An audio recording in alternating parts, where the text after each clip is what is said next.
Testing shit live right now.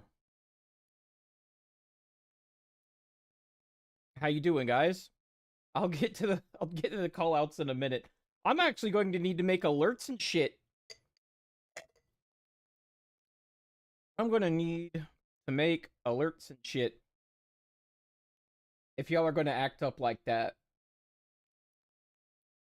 Which I appreciate. Yeah, we're testing it live. Welcome in, ZV.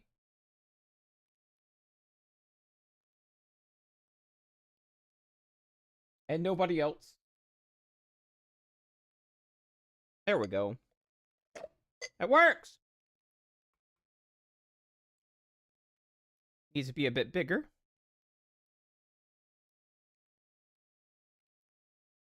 But it works. Fuck it. We'll do it live.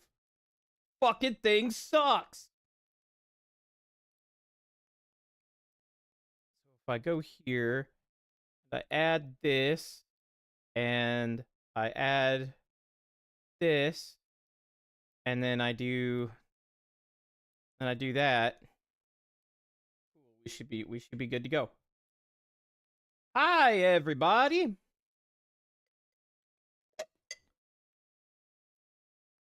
I got a new hype train. What the fuck? Thanks for the glizzy, Saru. Thanks for the 5, Nero. I'm not gonna get all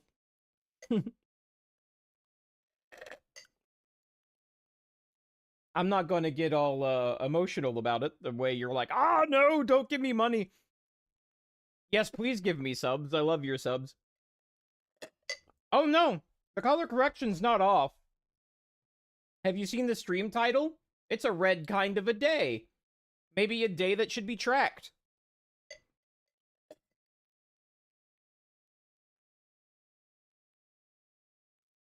I am pink for an amazing reason.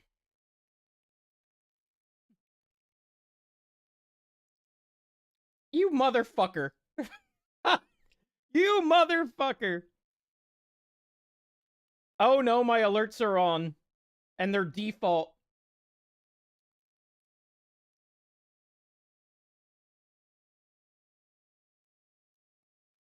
Just because of that joke. Alright. Yeah, I know you've been subbed longer than my wife. That's what makes you special. I'm not going to get through all the alerts at this rate. Professional streamer, by the way. Alright. I gotta get into my secret channel.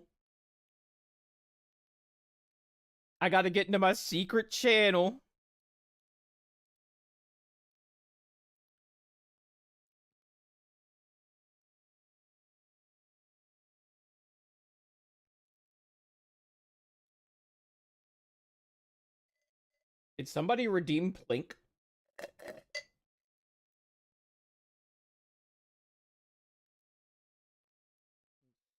Because you can totally redeem Plink now. Or at least you should be able to.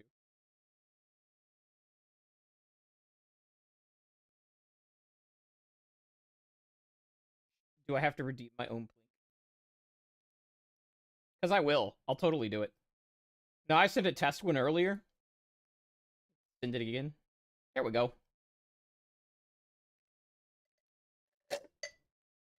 Why is it playing twice? I don't care. You get 2 plinks for every plink.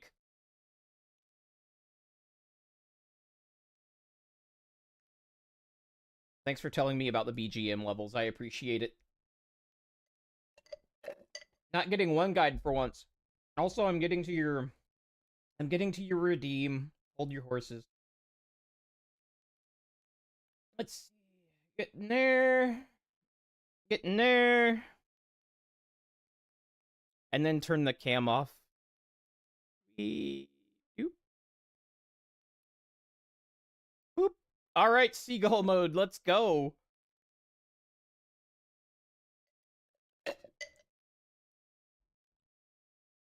I do one gimmick.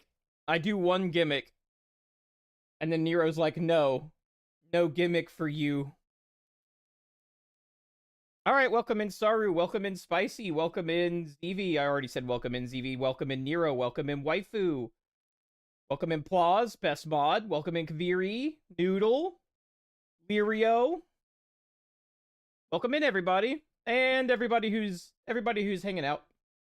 Everybody who's lurking. Welcome in. Oh, it was Lirio. It was Lirio that redeemed the blink as I sent the test blink, and that's why double blink happened. Okay. We got some resubs. Claus and Nero resub for 5 months. 1 month longer than my wife. Get fucking wrecked, waifu. Waifu resubbed for 4 months. I'm going to need to give y'all rewards. Like, I'm going to have to make shit happen on screen. It's a disaster. It's an absolute disaster. Let's see. Waifu sacrificed her glizzies. Kaviri sacrificed glizzies. Saru sacrificed glizzies. Thanks, everybody. Oh, streaking in chat. Saru's got the longest streak. You're all being streak shamed by the monkey. You're being streak shamed by the monkey. Yeah, I know I didn't have the emotes at first. Oh, I see what's going on. Waifu's shaming me for not having emotes and being like, those losers might have subbed to you before you had emotes, but I wouldn't.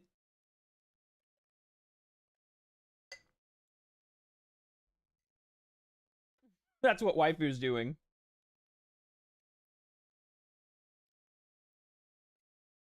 Why do you need hugs, Evie? How is Nero being mean?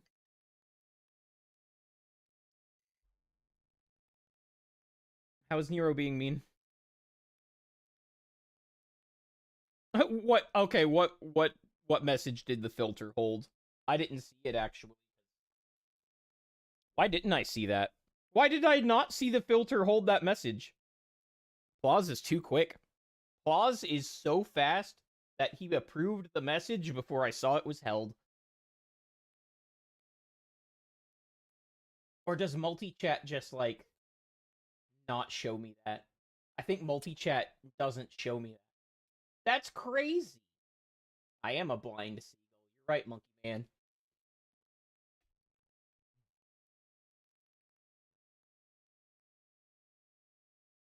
Okay, guys. Y'all ready for the 14th? Y'all ready for the 14th? I know some of you are not. I know some of you are not the biggest fans of that holiday. I got a question, though. I got a question, because I've always had a good relationship with that holiday. Is it just, like, because of the holiday itself? Or is it because of, like, something that happened on that holiday? Like, what is it, for those of you who are not big fans of Feb 14th? What did that for you? You don't have to get into details.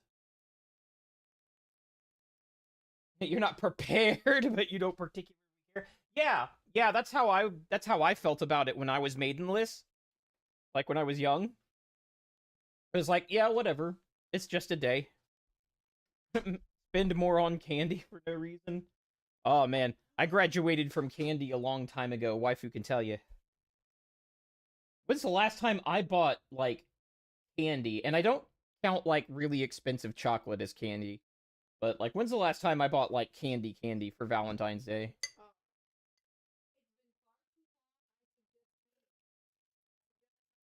They can't hear you, by the way.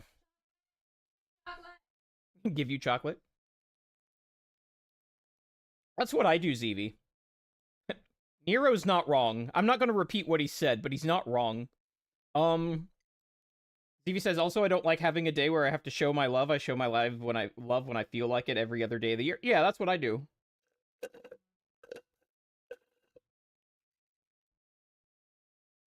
That's what I do. Let's see. Oh, man. I gotta get to my stuff because I'm already discombobulated. It has been a day. It has been a heck of a day. It's gonna get cold. I know what you said. And you can say that in chat, but I'm not gonna tempt John Twitch with it. Context matters, you know.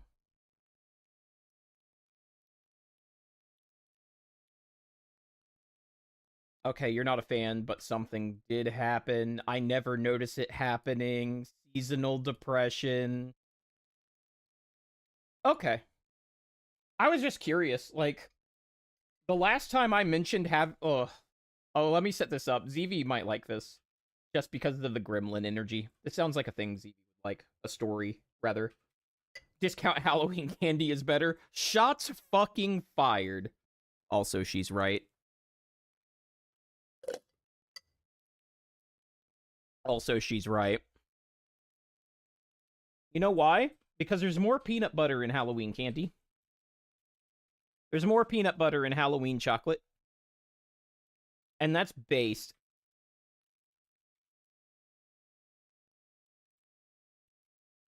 Also, if you don't get expensive chocolate on Valentine's Day, hold on. Hold on. I need to prep chat for that. I need to prep chat for that. All right, for those of you who've gotten chocolate on Valentine's Day that was like not from a chocolatier, like it wasn't really expensive and stuff, have you noticed that the cheap chocolate on Valentine's Day is like the same shitty quality as the cheap chocolate on like Easter?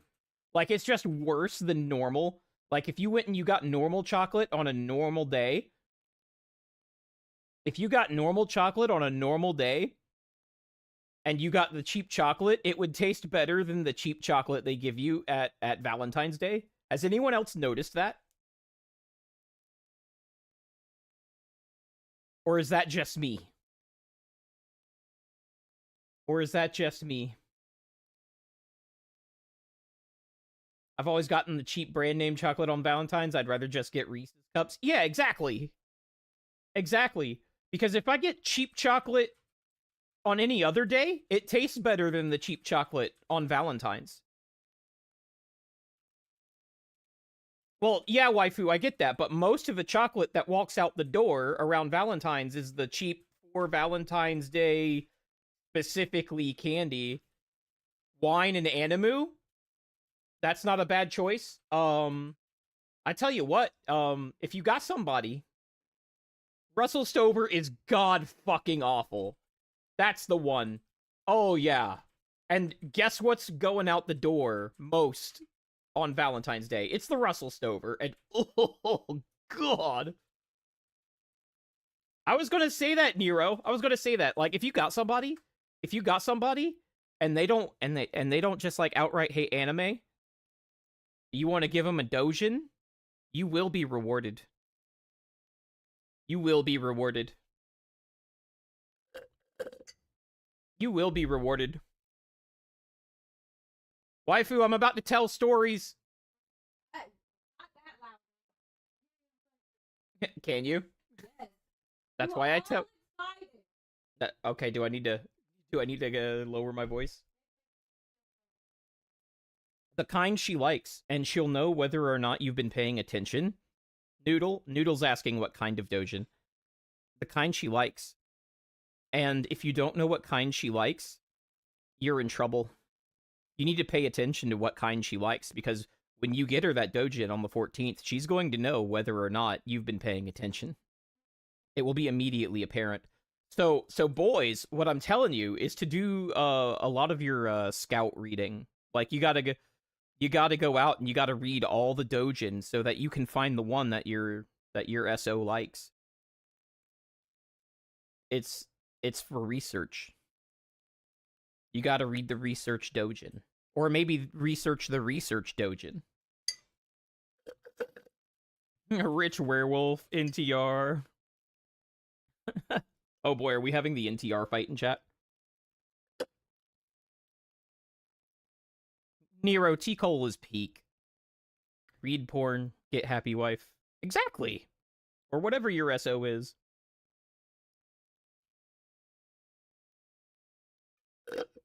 +9 cold warnings just issued. Yeah, I know. It's barely going to dip below freezing and we get a cold warning. It's called collecting field data. Absolutely. Oh no! Not a freeze warning. Have you seen the rest of the country? We're sitting kinda pretty. We're sitting kinda pretty, waifu. Have you seen the rest of the country? They're all several feet under snow. Yeah, ZV, I saw it was getting hotter out your way because of the way the jet stream is moving. Yeah, you're hitting the temperatures we've been at for weeks. RM, go fix a waifu's pipes if you know what I mean. Well, I can't let them freeze. You know, you shouldn't. You need to drip your faucets so that your pipes don't freeze. You know what I'm saying? Waifu's giggling now. I swear we're going to talk about security. It's actually going to be like a pretty packed stream.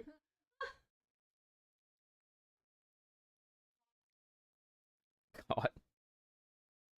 Oh man, I wish the delay were just like a little. It does throw me off. If it were maybe like half a second better. Keeping it dripping is good for the pipes. Absolutely, Nero. You'd know all about that, wouldn't you? How is the bundle? You know, the Pokemon. You've got a new iron bundle, right? The shiny kind?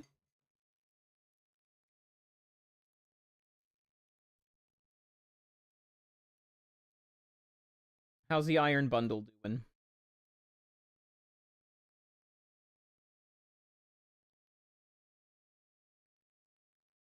I had something depressing happen the other day, chat. Don't talk about my leaky in public. Okay, Nero, I won't. What do you mean is the wife good to come out on our date? You don't even have to set a date. The wife's just always good to go. You can steal her whenever. Oh, cord just came off. Nice. Nice. I always hate that period because it's just like I'm always worried it's going to get caught on something and it's going to get tugged on and then there's going to be an injury. Yeah, that's an RM. You'd be seeing a funny filter moment if Nero did not redeem my this isn't my PNG mode. Nero redeemed my PNG mode. Oh, what's up, Snacks? I had a gimmick. I had a red filter on. I've got gels over my lights to make that easier. I set up. I set up for this stream, and then what happens? He bullies me with money and redeems. I'm not being bullied. I love the gift subs, man. But you're right. We did catch a few names with those, didn't we? I saw that chatter earlier. We did catch a few names with that. Congrats, Lirio. How do I unredeem? Since when does the streamer listen to their chat 100% of the time? Oh, almost never. You can't unredeem.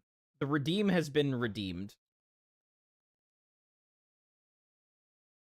First of all, I might not listen to my chat all the time, but if they fucking redeem something, it happens. I take that shit super serious. Probably more seriously than I should, but like, if my chat redeems something, it happens. There is nothing I will ever put on my redeems that I am reluctant to do. Ever. Not happening.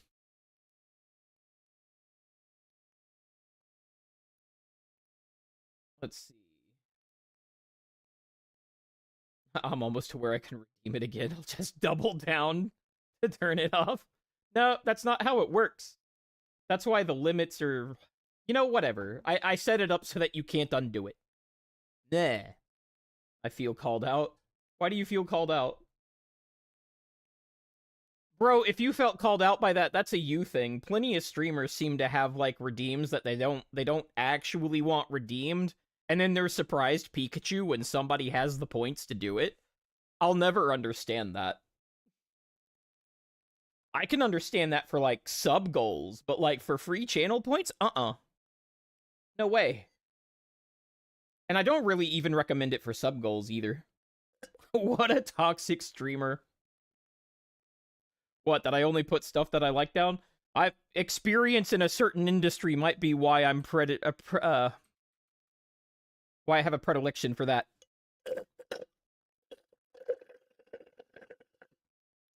And now I feel called out? What do you mean? My voice just cracked like I'm 13 or something. Let's see. No one will get mine ever, I don't think. Predilection. Oh, thanks for sacrificing some glizzies snacks. Very tasty. I love the glizzies. I should doodle while we're chatting. Since I've got this up. Oh, God. Why? Y'all can't hear that, but my tablet is going nuts from being moved around. I don't think that that USB is quite secured. Uh-oh. Oh, nope, that was the hard drive. I put my foot places it shouldn't be. That's what that was. I just happened to start moving the tablet when that happened. Whoops doodle.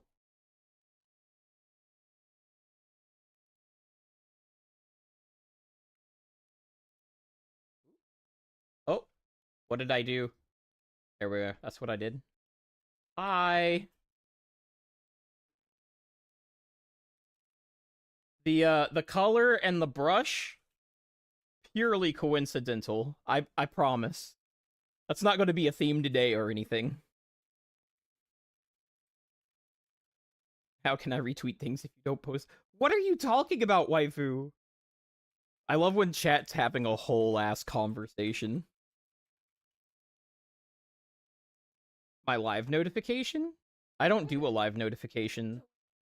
No, I don't do a live notification because Twitter actually suppresses those. Twitter actually is suppressing live notifications. So I'm not reading those, or like I don't do those anymore. And to be honest, it hasn't affected my numbers like at all. I don't even look at my numbers much, but like the times I've spot checked, like the live notifications on Twitter have not moved the needle like one way or the other. So yeah, there's that. Maybe I'll try that next week or something. Yeah, same. Yeah. So it's not just me. It's not just me. The what I actually should be doing if I want number to go up is posting shorts on YouTube and other content on YouTube and actually building something on a platform with discovery. Yeah, like making thumbnails. But you know, putting the live thing on my Twitter is not going to work. Yeah. Yeah, me too, snacks. Like my VODs automatically go to my YouTube channel, but I need another, like I need a VOD dedicated channel and one where my content for YouTube actually goes. I need to separate those out. Um my VODs have gone to YouTube for a while now because I need them publicly available for my CPE audits because I know they're going to audit my shit. It's weird. Like they want me to read books and like they put vlogging out there as like kind of a category I don't think they care about, and I've been running the vlogging thing really really hard, but they want me to like read books and go to conferences and go to webinars and shit. I have been going to webinars though. They're going to audit my activity that I'm claiming for my CPEs to make sure that I'm not faking it. But I have been going to InfraGard webinars, and those have been fun. Those have been really fun. Yeah, you did hear waifu squeak. I don't know what she was squeaking about. But yeah. Nero says, "Are you going to sit with me on Discord while I edit the interviews for YouTube?" I fucking might, man. I fucking might. You also forgot what the squeak is about? Yeah, that's pretty normal. That's pretty normal. Okay. Let's see. We're gonna get a little spicy today. Not spicy noodle, just regular spicy. Just assume you're stimming. I always do. Oh yeah, did you guys see like? Did you see that old man? He may become more famous than the internet is tubes guy. But the guy in Congress who presented an AI image as evidence in a congressional hearing, did you see that? And I don't want to talk about like the specific of what was on it or the politics around that. I want to talk about AI making it into Congress as evidence, like in a vacuum.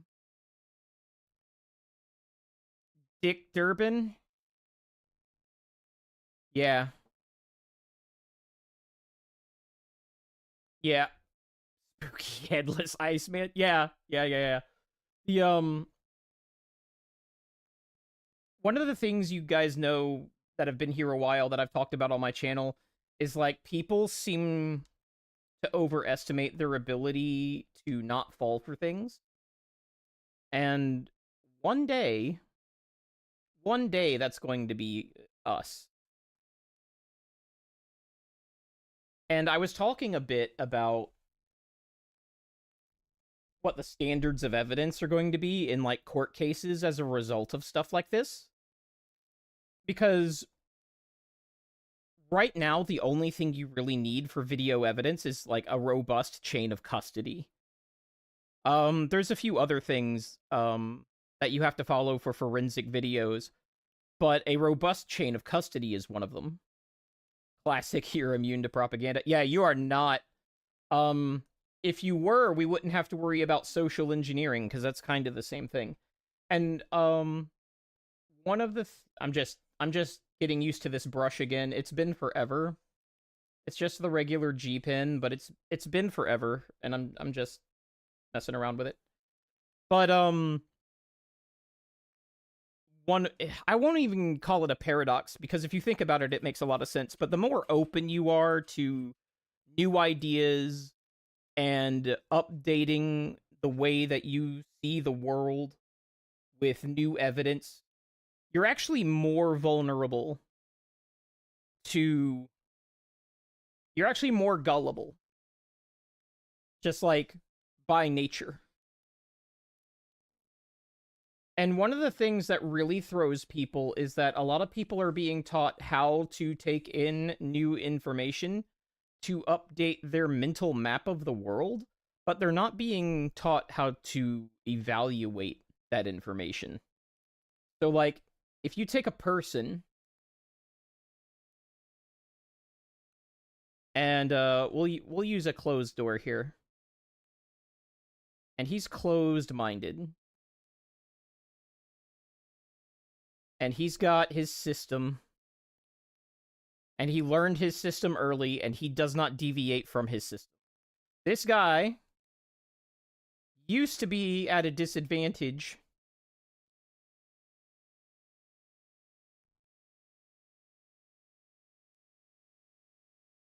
Used to be. And I'll say in the 90s because, you know, that's when I was around. And I don't want to make assumptions about times I wasn't alive for. Versus the person that was very willing. You know, we got this open door here.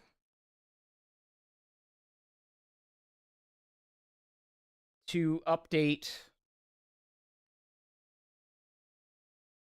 And we call that open-minded, but really what that means is you're willing to update your model of the world with new information when you receive it. That's what open-minded means.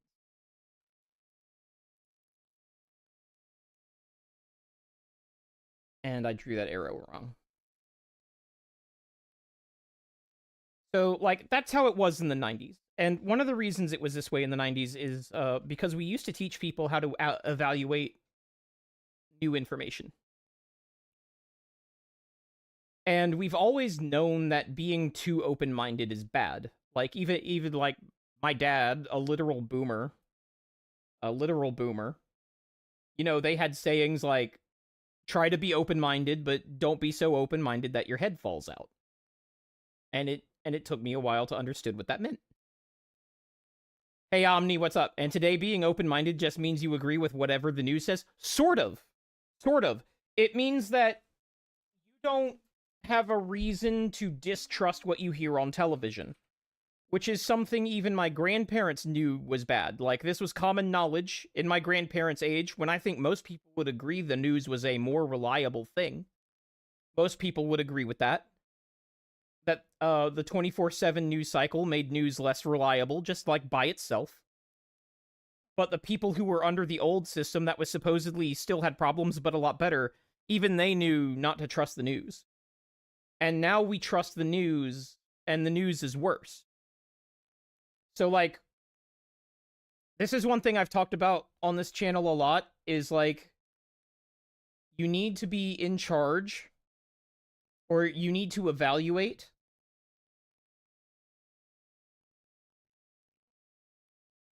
your information flows,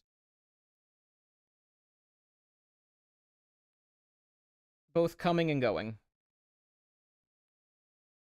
And I explained this in the sense of, like, how to deal with rumor mongering and stuff, because, like, that's a big thing in streaming, is rumor mongering. I don't know if anybody has been on top of the latest dramas in VTubing this week, and in he said ad coming. Did he? Oh, I inserted ad. He said coming. I sure did. There's been a few dramas in I would say just regular tubing. This week there's been dramas in VTubing and regular tubing, and most of those revolve around hearsay, and we've been over that before. And I don't know the details yet, but it looks like there's about to be some major financial consequences for a company that it's decided they're going to engage with rumor mill type shit and hearsay type shit. So this is like real brain. It is also brain damage, but, like, this is something you have to be aware that if you don't do it, can cause brand damage.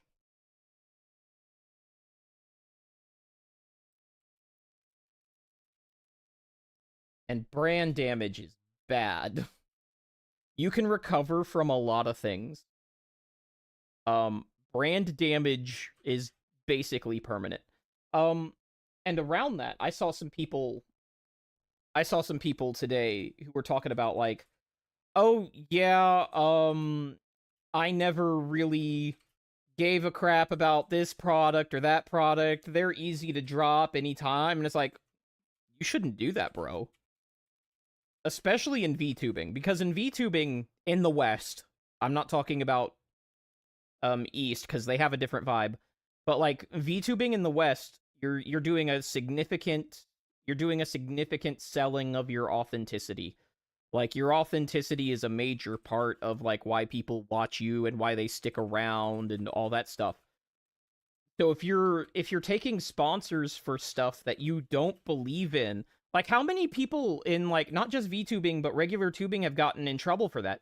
Like, how many people got in trouble for established titles? How many people got in trouble for shilling honey? How many people got in trouble for, what was that other big one? There was, like, the established titles thing. There was the honey scam. There was a third one that was pretty big in the last 5 years. BetterHelp. Yeah, BetterHelp. Yeah, it was BetterHelp. Thanks, chat. Like, how many people got in trouble for that? Yeah, VTubing in the West has been so messed up. Yeah, but, like, we do things different in the West. Like, I follow an account on my main, like, not my safe for work, but my main account. That's really fun, and that account talks about things that Western VTubers aren't doing, and they say the word tourist a lot. I do like the account. I don't agree with, like, every single one of their takes, but they had a tweet recently about, like, maybe the West just doesn't deserve Japanese kayfabe, and I'm like, yeah, I've been saying, like, we don't agree on a lot, but, like, I've been saying that for a long time. And it's because the Western audience doesn't want that, like, fundamentally. Like, the Western audience wants different things. Now, if you're part of the Western audience that was, like, really into Japanese VTubers, and you were really otaku, and you're like, finally, a VTuber I don't have to translate to enjoy, that might come off as weird to you. But now that, Western VTubers are a bit more mainstream, like, Western audiences just typically do not want that idol style kayfabe. They don't. And you're seeing a lot of success from VTubers. You're seeing a lot of Western VTubers that are like ditching the entire concept of that Japanese kayfabe entirely. Because like the first wave of EN VTubers were also like generally part of that otaku wave, who wanted the idol, like they wanted the same things their audience wanted. They wanted the idol JP stuff, but they wanted it spoken in English, you know? Complete cultural misinterpretation. Yeah. Yeah. Yeah, I agree, Saru. But like the audience and the VTubers wanted the same thing. But as VTubing got more popular, like who were the two VTubers, both of them early adopters to VShojo, one of them a founder, who were the two early VTubers to kick off Western VTubing, to like really bring it into the public eye? Who were those two? Did they do Japanese idol kayfabe? No, they didn't. By and large. Yep, Melody and Mouse. There you go. Kason, Kura. No, they brought that to the West, but the breakout was Melody and Mouse. Yeah. The like Hollow EN is what I'm talking about in like that first wave, where like everybody wants the same thing. The Western otakus want Japanese idol kayfabe, but speaking English so they can like rest their brains a little bit. So they don't have to learn Japanese to like enjoy this thing that they're enjoying. Or maybe they do know Japanese, but they don't know it well enough. And they're having to engage their brain a lot just to consume the content. Well, now they've got an English speaker that's doing the same content, wants to do that same content, and their audience wants that. Great. That's basically Hollow EN. Nero says you think you were right. Or time zones. Yeah, time zones too. That's a major thing. Anybody here in Australia? Because Australia would have been like the same time zone, but English speaking. That's got to be a bummer, man. Now that there's all these English speaking VTubers, like Oz has a few, but they're always slow on the uptake. Oh, that's you? I thought you were Polish for some reason. That's Kaviri. Anywho, I'm being one guide. Noodle's not Aussie. Anyway, the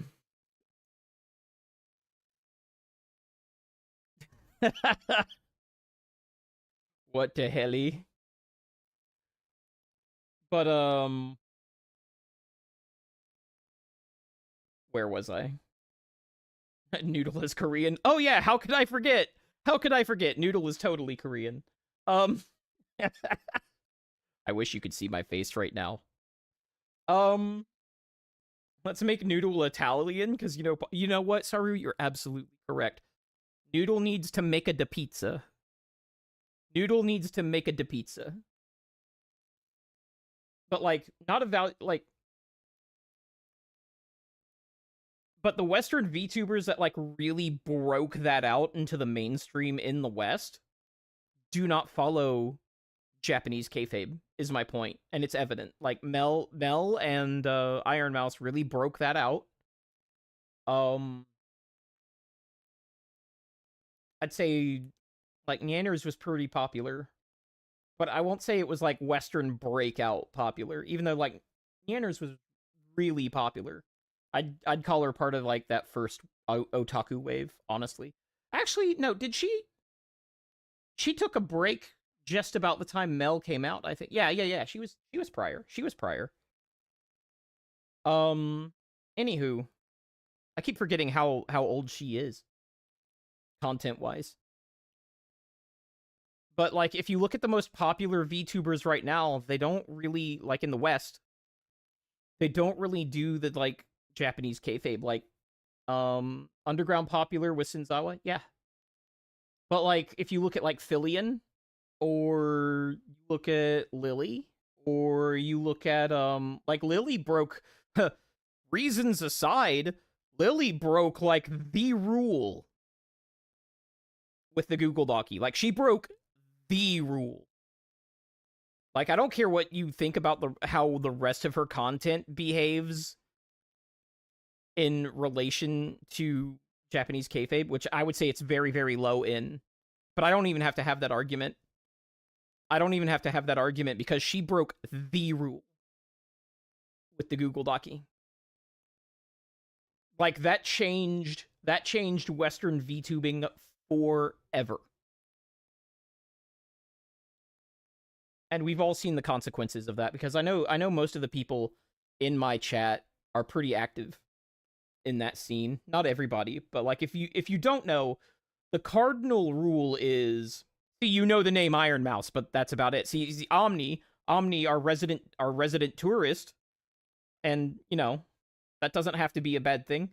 But our resident tourist, which I love using that word, and I'll get to the why of that later, only knows Iron Mouse. That's a perfect example. That's a perfect example. But, like, ew, tourist. The thing I love about tourist mod, I love it. I mean, tourist mod might just be the best type of mod, if I'm being honest.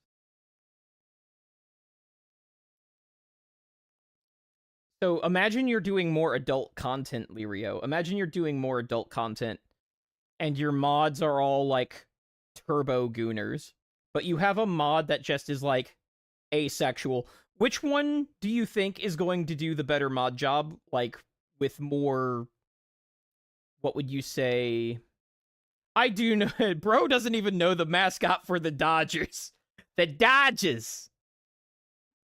Well, like, who is the mascot for the Dodgers? Didn't they have to change that one?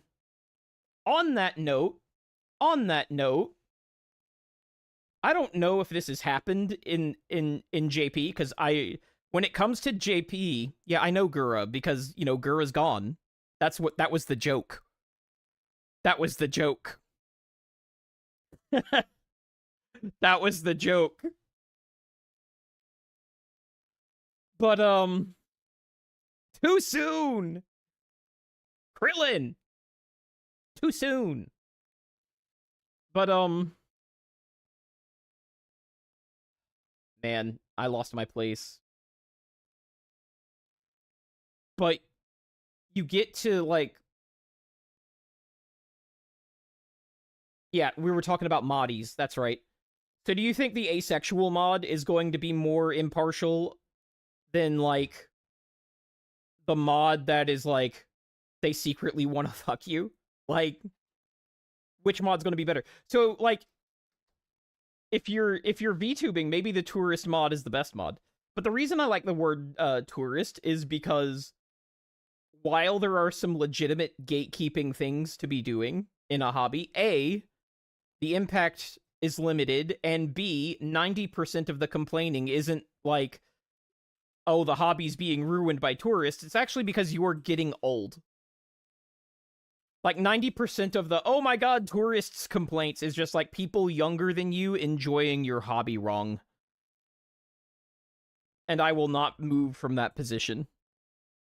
Like, there are people who enjoy, Magic the Gathering Commander mode.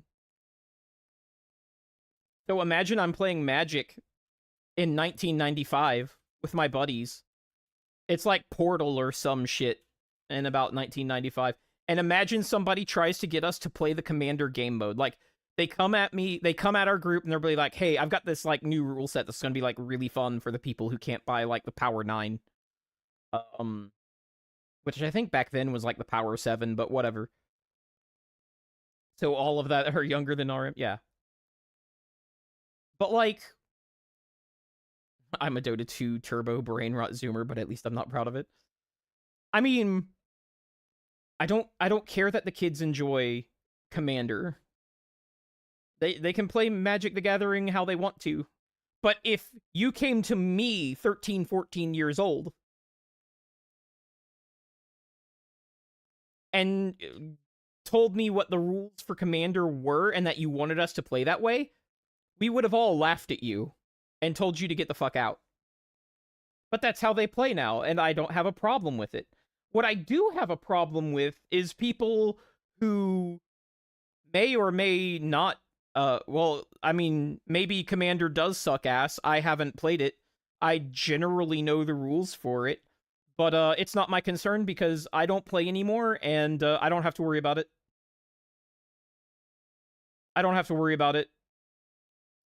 You don't have any idea how and why it's popular. I can tell you why it's popular, based just on the rules I read, and it's because there's so much RNG involved in a commander deck that casuals can play it against each other with their more experienced friends and not just be steamrolled in 3 draws every single game.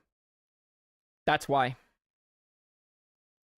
There's enough randomness in Commander that the skill gap shrinks. And yeah, you can make Commander decks with a lot of money that reestablish that quote-unquote skill gap, but you're really just playing Yu-Gi-Oh as it's presented in the anime at that point. Like your deck is loaded up with 3 blue eyes white dragons, and then like your opponent has Karibo, but not the infinite Karibo glitch. And yeah, that can be a problem in Commander, but that's also a problem in like other non-standard formats too, so it's not really different. But Commander, typically, the way it is typically played, introduces enough random like RNG mechanics that people of wildly different skill levels can play and enjoy a game together.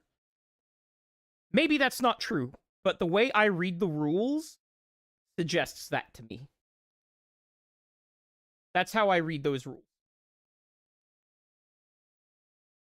But like, what I was getting at was like the rule that Shy Lily broke was not to talk about behind the scenes stuff and behind the scene drama. Like, that's just not done in idol culture. You don't do that. And she broke that rule. And we all saw the consequence. When Lily breaks that rule, everyone else gets to break that rule. So, like, it was already a tenuous connection to JP idol culture, but Lily fundamentally broke idol culture for the West. It's gone now.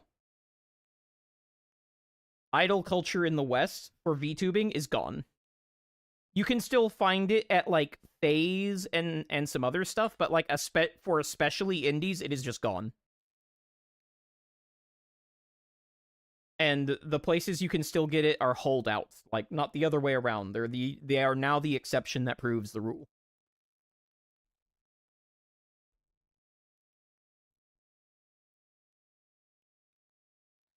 But you have to evaluate your information flows. And one of the ways you can do that, the easiest ways to do that is, did I see it myself? If that answer is no, you should probably just not you should probably just not care about it. Because if you didn't see it yourself, the question then becomes is, why am I being told?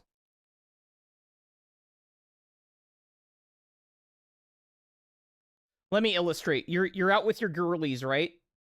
You're out with your girlies and you're eating, and the waiter's acting creepy, and everybody leaves, and after you leave you all talk about like how creepy that waiter was. Oh my god. You were all there. You're talking about something that happened to all of you that you were all present for. Now, do it different. High school drama all over again. Yeah. But some people have never graduated, like, past this way of thinking. Like, a lot of people are still really vulnerable to the rumor mill, and it just floors me. It just floors me. So now if I change that situation up a little bit, you're sitting there minding your own business. You're doing homework or something, like you're in college, I don't care. Or, maybe you're taking your dog for a walk. Maybe you're getting ready for stream. I don't know. And one of your girlies calls up, and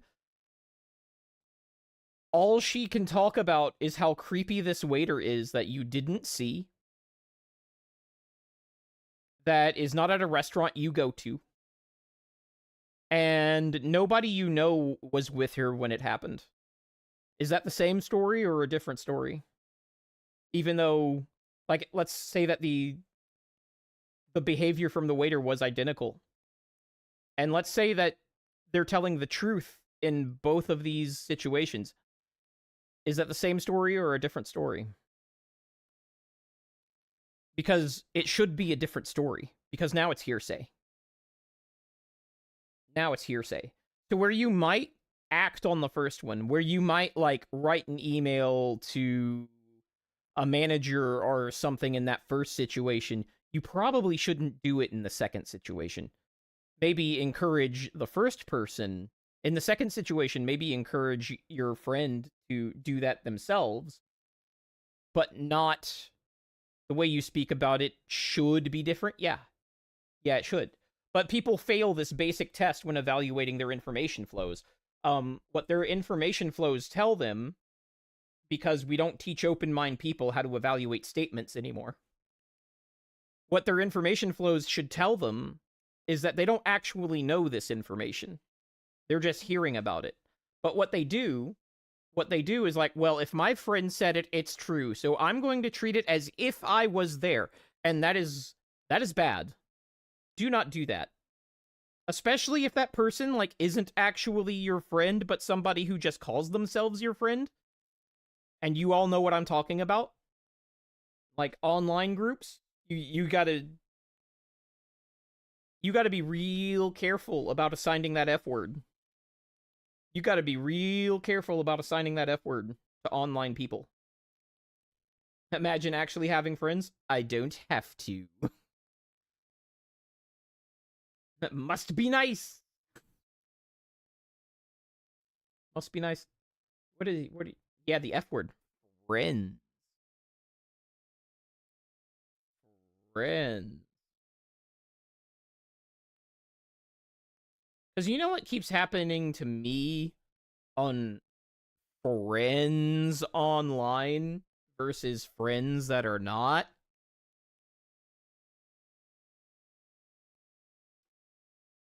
Is they keep listening to people and acting on that information without checking with me first. That's what keeps happening online. That doesn't happen to me in real life.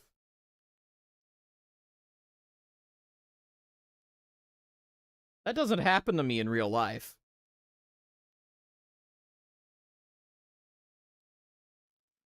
Fuck around and find out. And I think it's because there's a significant portion of people online who have only had online friendships. And that's their, like, main form of friendship. So they're very used to friends being disposable. They're not used to the idea that if they cross somebody, they could run into them later on in life. They just block them and that's it. It doesn't even occur to them that they might run into them later. Another boomer saying, the toes you step on today may be connected to the ass you kiss tomorrow. And I would encourage people to understand that saying and its implications. Lucky me? Yeah, probably lucky me. Probably lucky me. Which is why you don't like asking for my help? Damn, okay. Maybe the ones you suck on tomorrow? Yeah. But you've got to evaluate your information flows. Like, did I see it myself? And if you didn't, why are you being told?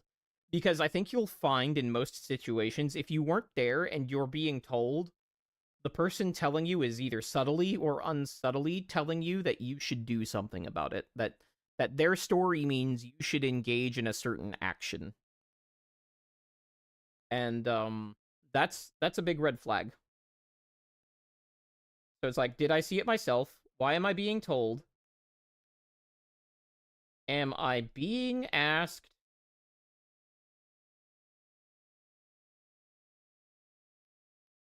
to do something, either implicitly or explicitly?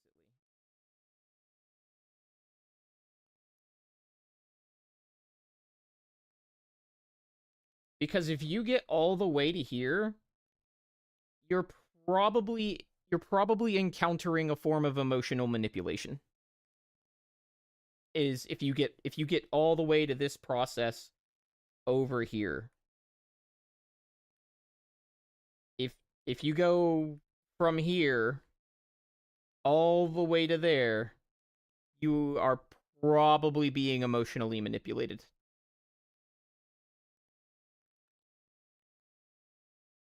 I was saying you have been screwed by people you have helped, so I don't like asking you for help to avoid oh, yeah, that.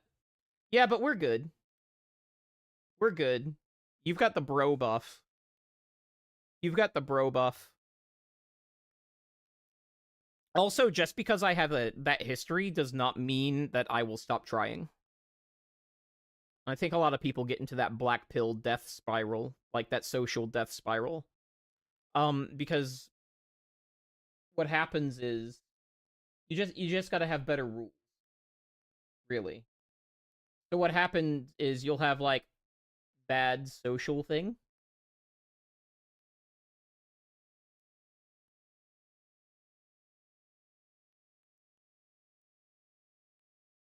Oh. And instead of going and really examining why the bad social thing happened, helping people not even once. A better person than you? No. No, what I'm telling you is that, like, it's not about trusting other people. It's about helping yourself. Because if you do bad social thing, you have a few avenues, but the main two that we're talking about here is that you either stop socialing or you try again.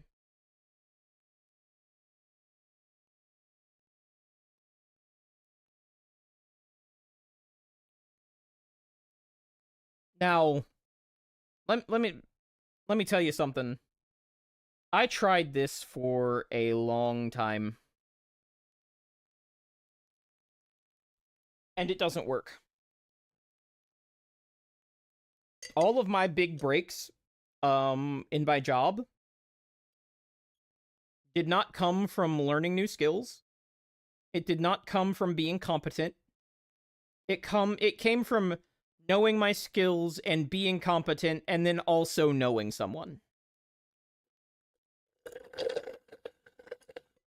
Of course I adopted you. They came from blowing people. Sometimes you can learn to recognize that. Like if you see people that keep failing up, one of a few things is happening. But they all come back to the same thing.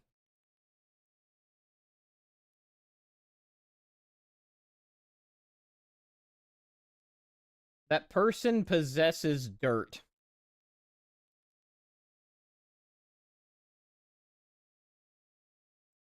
If you see somebody consistently failing up, this is why.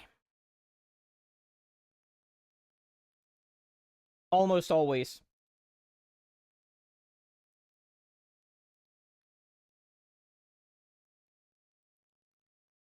It it's not what you know, it's who you know. It's what you know about the people you know. It's like time and opportunity. So like no one can possess dirt on me when I post it on main. Absolutely. Absolutely, waifu. Omni, the Mad Throat skills generally creates the dirt. That's what I'm saying.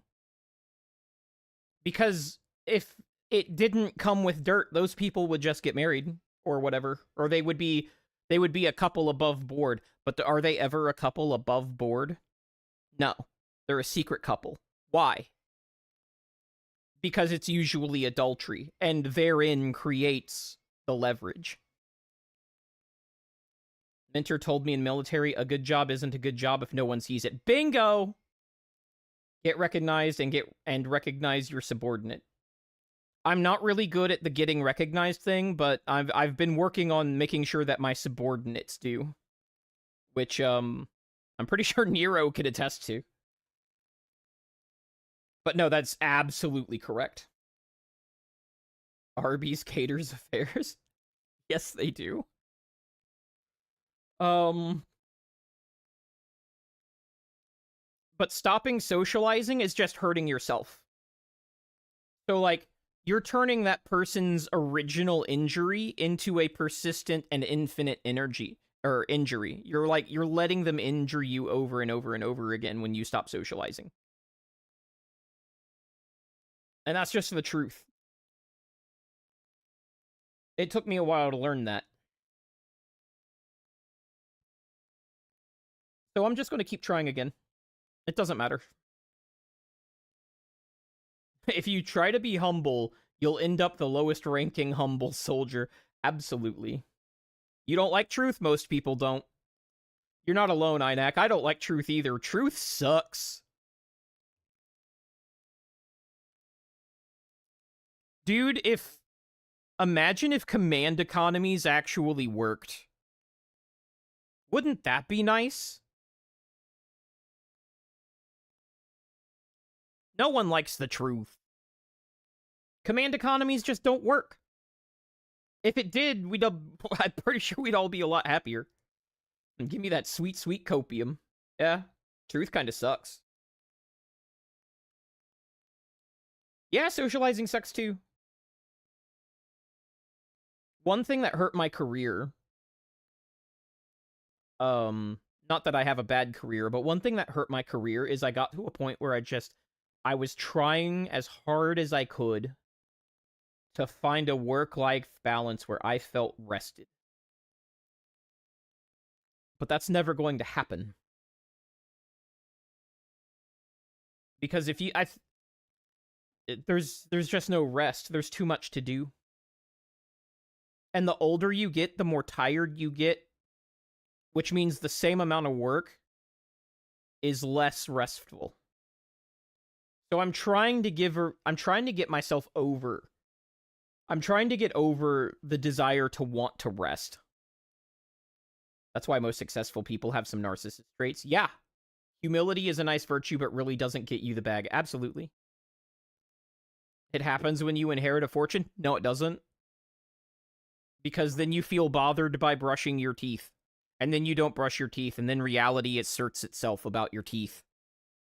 Reality sucks. You get old and you die. If you're lucky. If you're lucky, you get to the get old part. Getting to the get old part is actually winning. A lot of people don't make it there. So, yeah, that's enough about my personal oh my god. Philosophizing.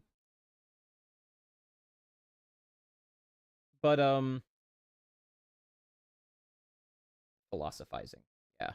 That sounds weird when I say it. Anywho. Good job.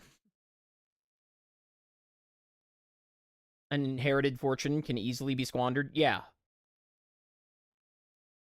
Yeah. So, like I said, if you find somebody who fails up, and they do it a lot, a lot of people get this signal confused, because what they'll do is they'll see, like, a person who fails up, and then they'll stop knowing that person for whatever reason, and they'll meet another person who fails up, and then they'll create a continuity of experience out of that. So they're not actually around to see the downfall.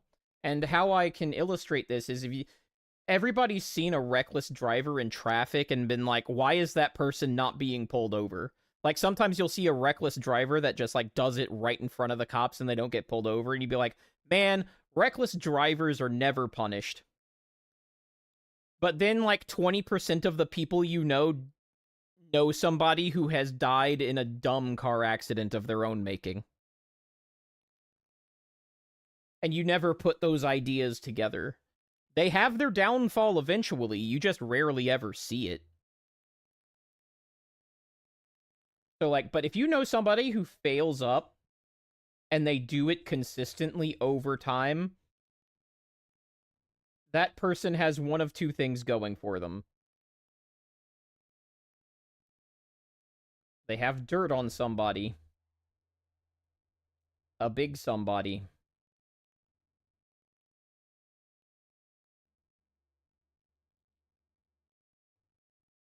Or they have dirt on a lot of somebodies.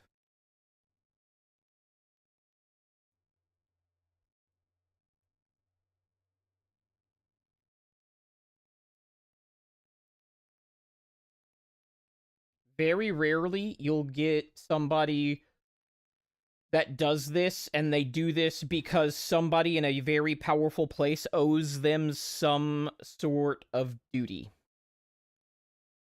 But that is the exception and not the rule. Usually it's because they have dirt on somebody, and a lot of the time that has something to do with an affair. So we picture this and we frame this as failing up on your knees. But really it's because they have leverage. They have leverage. And wherever they go, they have leverage.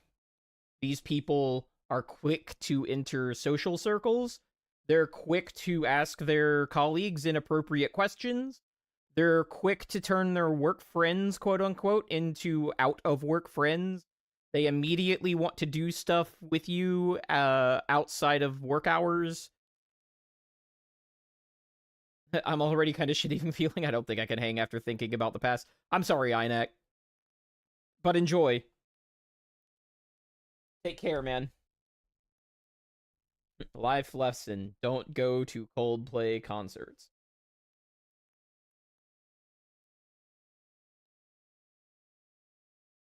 But like, this is like kind of the reason I was asking people about Valentine's Day, because like it's kind of the same thing. You can stop completely or you can try again. Not that I think that it should be like a day, because I agree with ZV on that one. It's like, it's a weird day to make a whole day out of. Like, I get it, but also, eh. Not that I've missed one, mind you. I do my social duty. It is kind of a social proof kind of a holiday, isn't it? It's kind of a social proof holiday. Kind of like Father's Day and Mother's Day. Those are like social proof holidays. Stop completely. You don't want to be here.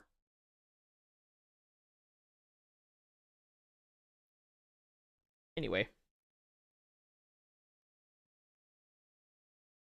I'm going to move on from that topic. What I want to circle back around to is how that relates to, like, securing your flow of information. If your flow of information is kind of, like, always making you miserable, there is something you're not doing there.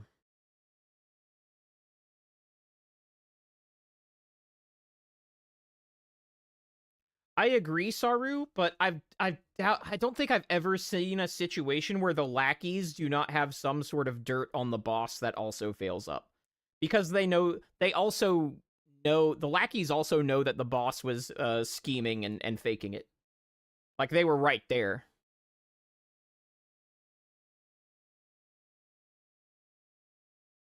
You mean thinking? Yeah, thinking is exactly what I mean. So how do we put this in? Like I said, the practical lesson here is asking yourself those questions. Did I see it myself? Why am I being told? And am I being asked to do something? Ask yourself those things anytime somebody shows up with tea.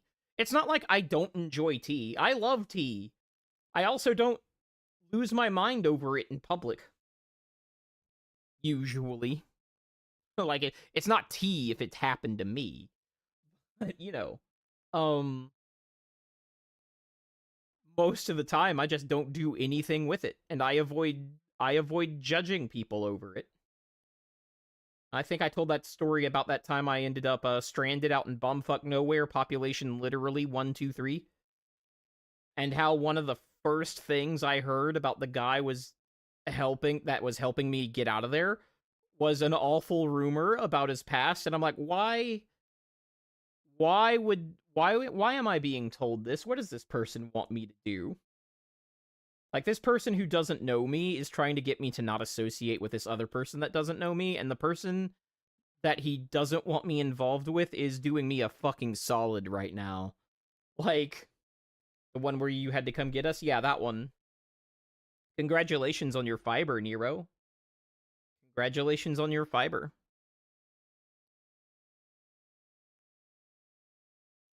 And I'm pretty cool about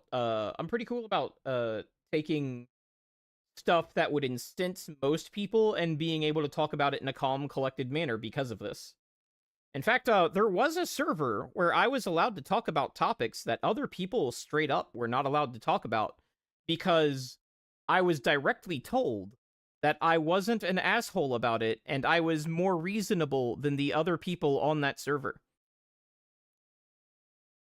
And this happened many times in that server over the course of a couple years.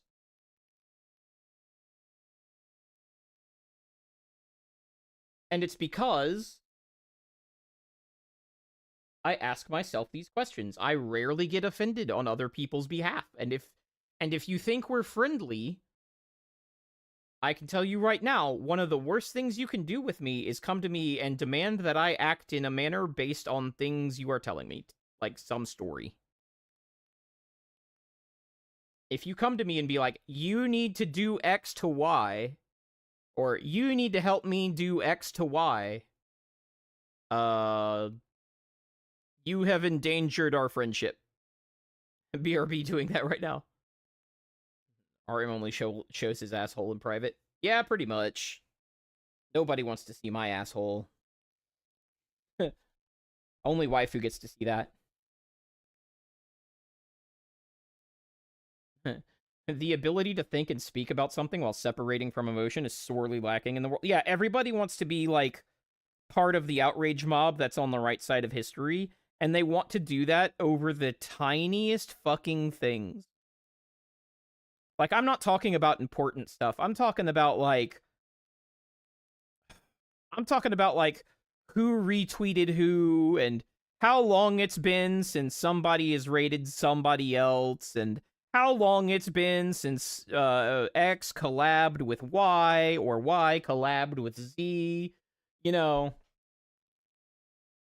And they wanna form outrage mobs over shit like that.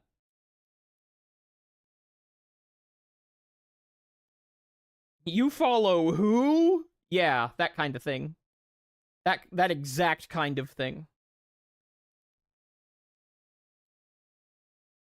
Oh, he really is. He really is DMing me. Hold on. You need to do X to Y right now. I love that. Oh man, I need to make an alert out of that GIF. I need to make an alert out of that GIF. I love that so much. RM never raids me. There's beef. They have beef.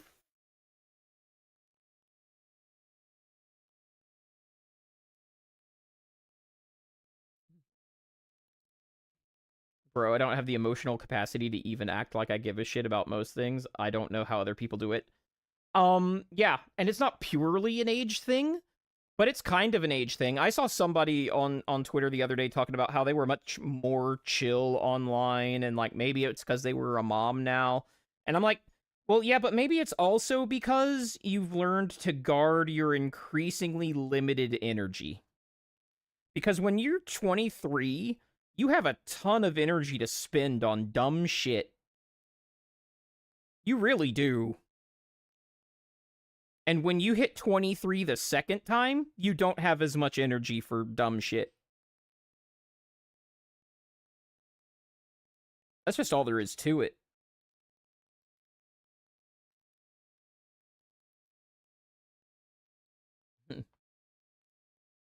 A tree-way beef.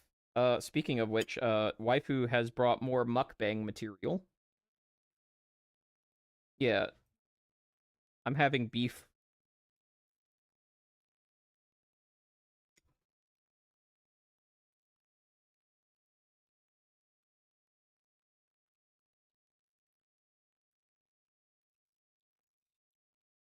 Yeah, man, I don't get what it is about the follow button. I follow all sorts of people that I actively dislike. I won't tell you which one's which, but I follow all sorts of people I actively dislike. Ooh, fish soup. What kind of fish? What kind of fish?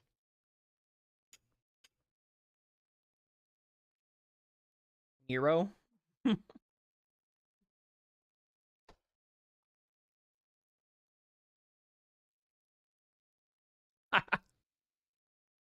Omni.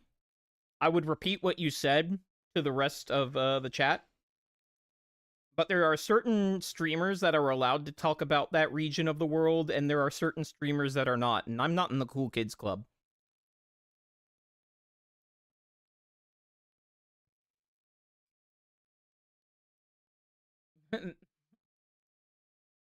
Nah, it's age. I'm getting too old for this shit. Not me, of course. Yeah, I think it's mostly age, dude. I think we're just, like, getting mad at... We're just yelling at clouds, you know? But, like, a lot of streamers are in that younger group. A lot of streamers are in that younger group. And there's behavior from some streamers. You can tell that they're not in the younger group. Like, remember how Cha-Cha just told Twitter to fuck off? That was old person behavior.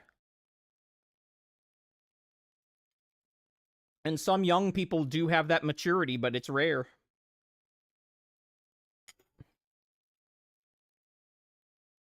Exactly, Plaus. Exactly. Like, I don't mean old, but like, yeah, kind of. As far as the internet goes, ancient. Like, that's a completely different thing. Like, like, the person who I report to is at least 20 years my senior. And he tells me I'm young. But on the internet, no, there's no question. On the internet, I am old. I am old. I remember dial up. That's all there is to it. I remember dial up. Hell, I remember speeds below 56K.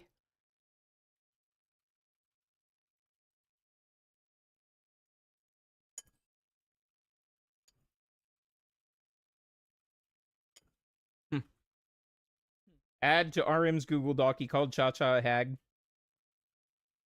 It's internet old. It is absolutely internet old. And I know it's not old, but it's internet old. Do you automatically become old if you've dodged cancer? Because I think that counts. Maybe not old, but more mature, I would say.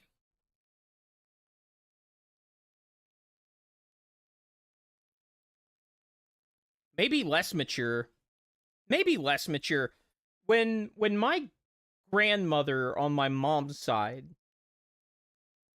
got terminal breast cancer, she got a lot less mature. She was so strict all the time. She was so strict all the time. And then she wasn't. Then she started having fun as much as she could possibly have.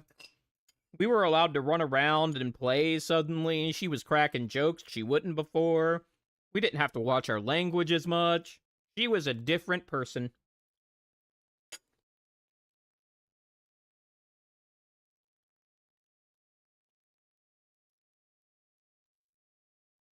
Playing Gen 1 Pokemon makes you internet ancient. I would amend that to playing Gen 1 Pokemon when it was the latest generation of Pokemon is what makes you internet ancient, because, like, all these kids playing Gen 1 Pokemon. That's more the grandparent debuff, in my opinion. Nah, she was always that strict, according to my mom, until she wasn't. I know that's what you meant, but you gotta think about these people that try to tell you how it was when you were a kid. Holy shit, is that annoying?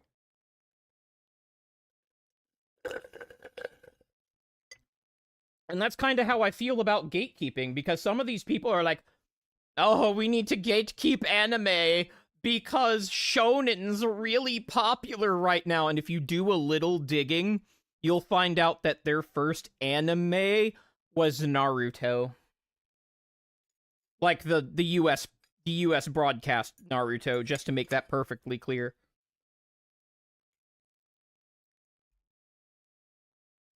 Like, shonen is some of the... Shonen has been the gateway drug since shonen was shonen.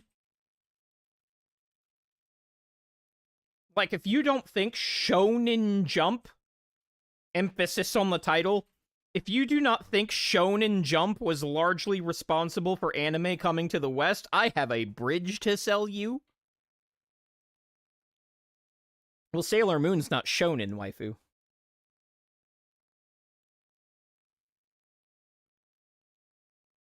But it was in Shonen Jump, I do believe.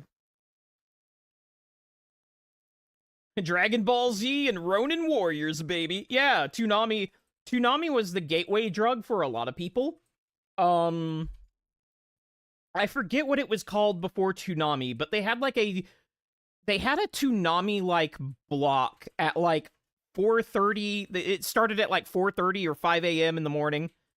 And you could watch DBZ at like 5 a.m. on the brand new Cartoon Network. It was like new at this time.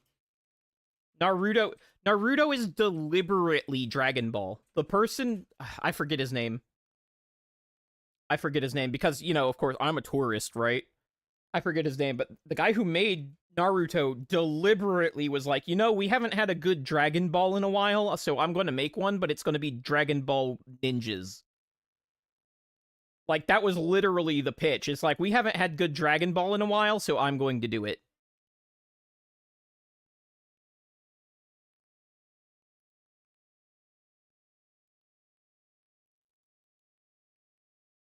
So yeah, but like, shonen was the gateway drug for the entire West, and it almost does not matter when you got into anime. It does matter, but like almost not. Like, I think in the 70s it was mostly servicemen coming home from overseas with the material, and you straight up had to know how to read Japanese because there was no such fucking thing as an English sub yet, much less an English dub. Like, if you didn't know Japanese, good fucking luck. Because it didn't exist. And they would bring that material over. Oh my god, Saru mentioned. I don't know if that's how Saru got into it. I'm not going to pretend. But a lot of it originally came to the West in the form of, like, recorded broadcasts from overseas or something like that. That's how my great uncle started Yeah, that's how the nuclear sub technician, like the nuclear reactor technician, that I know or knew, I should say, had his collection, and that dude had more hentai than I have movies. And there wasn't a fucking sub or dub in the whole lot. Not one. I'm not even sure he spoke any Japanese. Or rather, if he did speak it, I'm not sure he could read any. And it's not like that's all his collection was. Like, he had all the anime he could get his hands on, but he did have, like, more hentai, like, than I have, like, all content put together. So, like, he was collecting. Like, he was... Nero, do we know the name? Do we know the same nuclear tech? Is your guy, is your uncle dude, is he also a nuke? because it sounds like we're talking about the same dude. But like, yeah, if you're OG, that's how you got into it. Yeah, so is mine.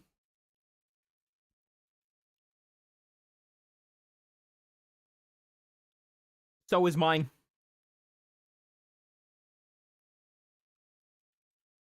Anyway, okay, then no, not the same one, but that's eerie. That's that two nickels statement. Um, but the point is, if you're trying to gatekeep that stuff, you have to understand that the commercial success of anime in the West has always come from shonen. It always has. And I think the people who think otherwise are the people who were introduced to anime while Moe Blob was going on. I think that's what's happening. I think the people who were in the brief period of anime where Moe Blob was dominant, I think they're the people who somehow think that shonen isn't what westernized anime, or what introduced, I shouldn't say westernized, made it commercially successful in the West.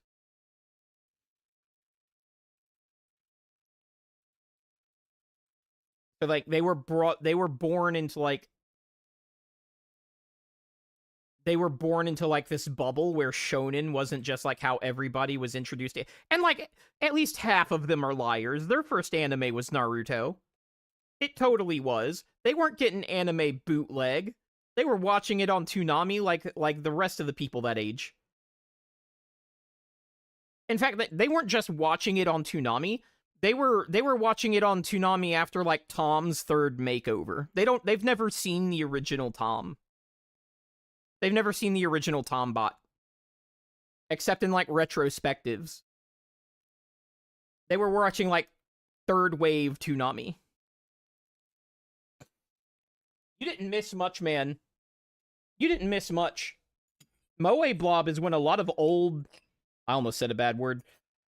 Moe Blob is when a lot of old folks jump ship. Because people talk about how great, like, the animation for... I'll say Cowboy Bebop or Outlaw Star. They talk about how like great that was. But that was normal. That's just how anime looked in the 90s and the 80s. That's just how it looked. So like before that you have anime and most of it looks like how Gundam looks.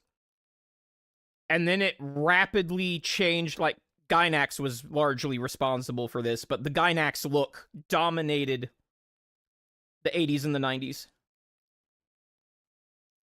So if you grew up during the Moe Blob era, you accept a lower quality of animation prima facie. Because when we all saw that shit, we're like, well, the ride's over, boys. It's gone corporate.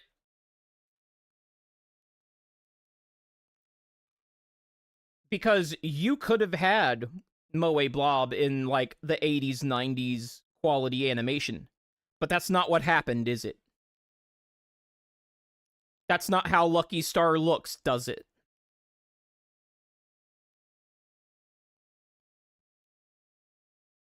There was also Sci-Fi Channel where anime... Yeah! Back before it was called Sci-Fi.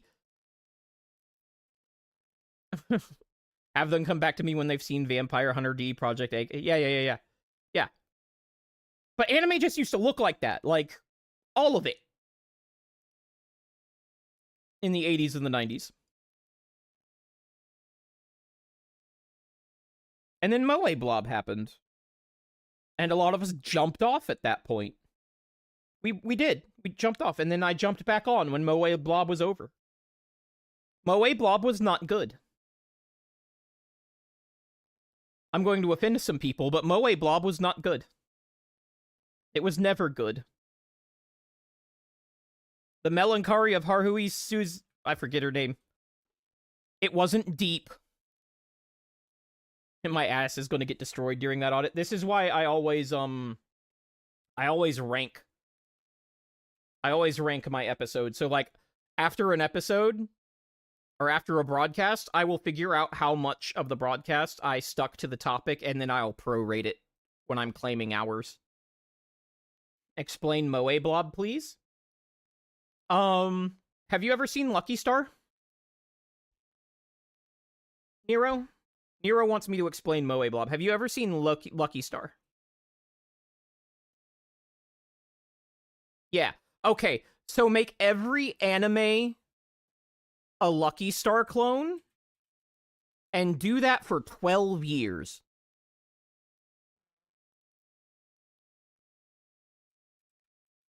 That's Moe Blob. It might not have been a full 12, but it sure as fuck felt like it. There were almost no shonen animes during that period. That's why Naruto happened.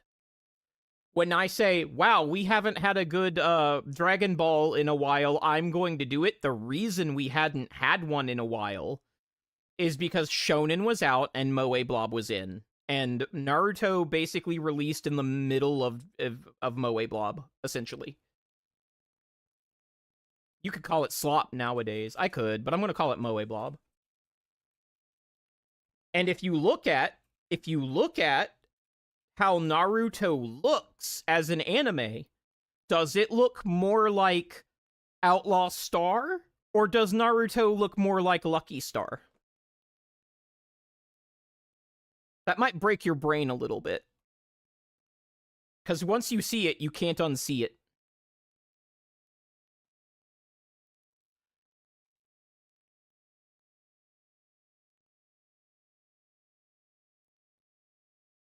Does Naruto look more like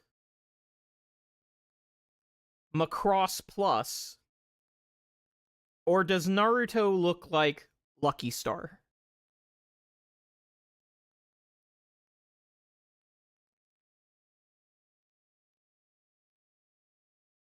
The answer to that's pretty obvious, but, like, it's kind of a despair-G moment.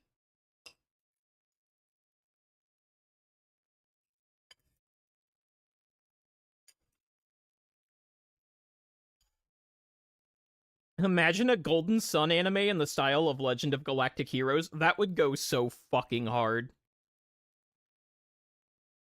Everyone knows that it was actually big titty anime girls that saved the genre. Can we have a dysporgy? What's a dysporgy? Like an orgy of depression? Or despair?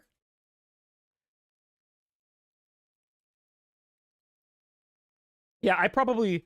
Unless I can get really on track for the next little bit, I'll probably write off this episode. I had fully intended to make it a lot more security focused. But y'all took me on a tangent, and you know what? I don't mind. I don't mind at all. I'm here to entertain. If I do 2 or 3 security things, which, you know, I've done like 2, and the rest of the stream makes that easy to digest because we were talking about other shit, and I have another stream where I talk about 50 things and you don't retain any of them, then the stream with two concepts was better. Fundamentally. Yeah, Tangent Friday.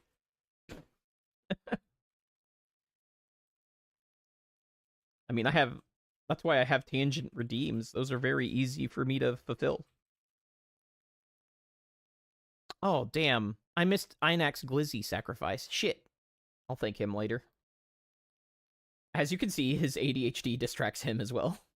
My AIDS distracts me a lot. Thanks, Nero. Thanks for I'm glad I know that. I'm glad I know that.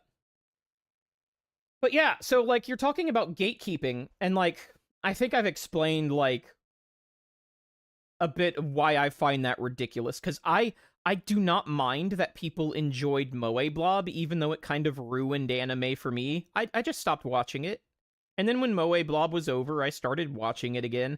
I didn't really get into the great isekai era, and I didn't have to because like there were good rom-coms on in the isekai era. I guess the isekai era hasn't officially like ended, but like come on guys, it's definitely on its way out.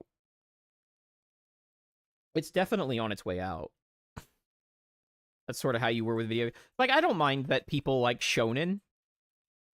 First, if you think that it's a bad thing that people like shonen, you're the tourist, frankly. If you think people liking shonen and only shonen is bad, it's because you don't remember what being 16 was like, and you need to just yell at your clouds and go take your fiber. Because that's what you're doing. And that's what I was talking about earlier in the stream is like 90% of oh, you're a tourist is just you getting old. They don't like the things I like for the same reasons I like. Yeah, go to sleep, grandma. Go to sleep, grandma. It's time for your nap. Just accept that you're getting old and leave the kids alone. They're fine. The kids are all right. Well, then go take a nap. Go take a nap if you want a nap. You're an adult. You can just go take a nap. It's a power that you have. Fuck these people who like the current thing. Like, I'm not gonna fucking watch what is that new one? Demon Hunter or something like that. I'm not gonna watch that. If you ask me, it looks a little bit like waifu, what's that anime you're really into? What's that shonen anime that you're really into that you've gotten the kids really into? You know the one. It's like poorly animated and it looks like somebody drew it with Sharpie markers and it's about death.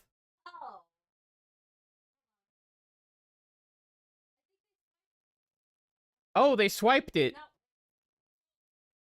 Yeah, Soul. Oh yeah, Soul Eater. That's what it's called. Ugh. I'm not gonna watch Soul Eater. I'm not gonna watch Ruby. But if that's what you want to do, go do it. If that's what you want to do, go do it. And you're like, fuck you, I love Soul Eater. Yeah, and you like Terry's oranges too. Opinion discarded. See? See? See? People who like Soul Eater like Terry's oranges. That's how you can tell.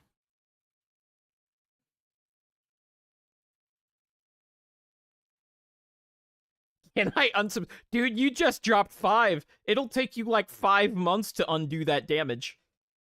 You'll have to unsubscribe for like the next half a year.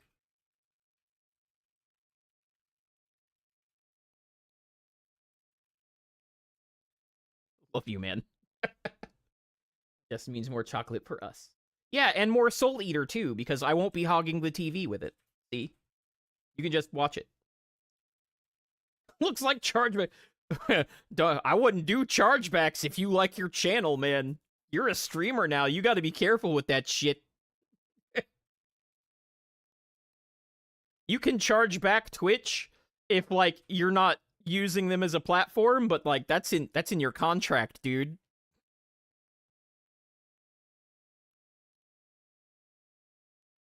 I know you're joking, but I thought I would mention it.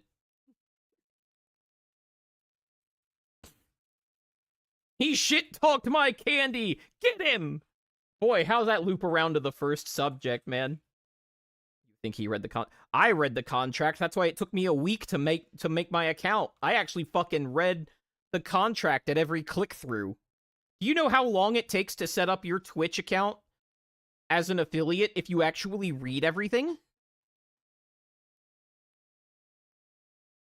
It's a bit.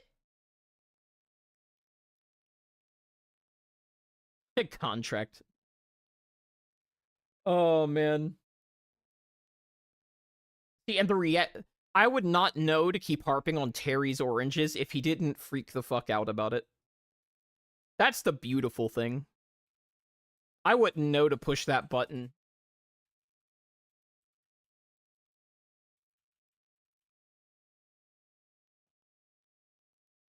The only things I contract is social diseases. Cool story, bro.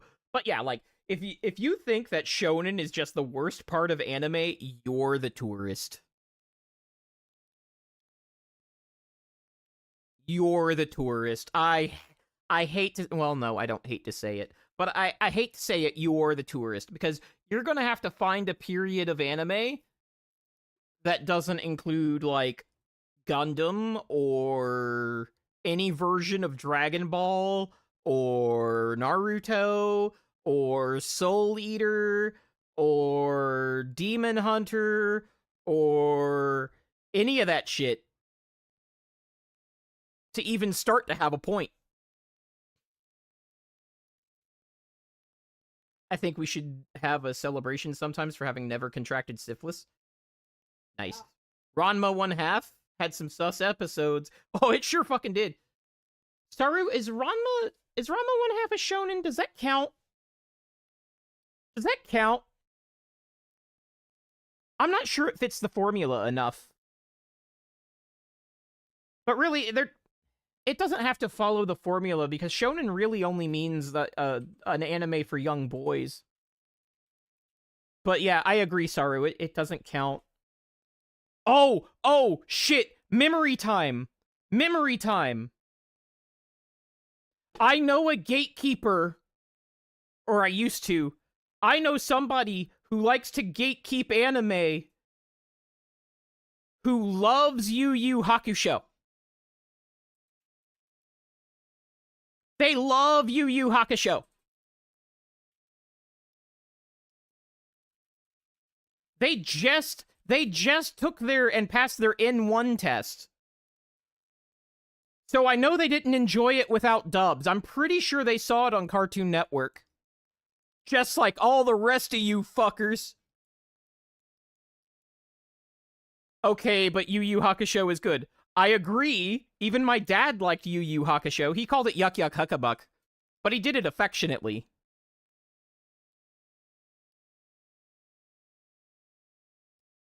Um,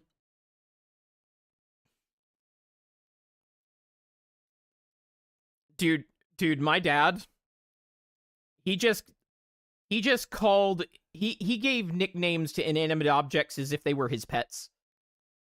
He's a wild dude. Very creative. He just always had a nickname for something, and he would rotate nicknames on the same object all the time. It was great. You know how like Saru, not Saru. You know how like Nero intentionally mispronounces things to get on your nerves? Like, do that, but like a different nickname every time.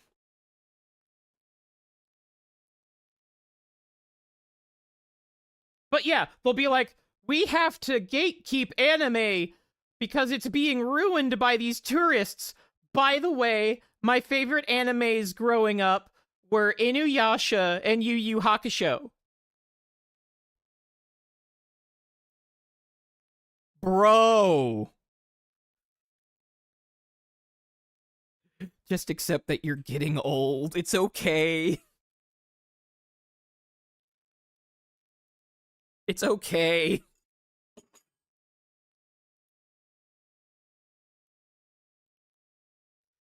Dude, I'm gonna be pilloried.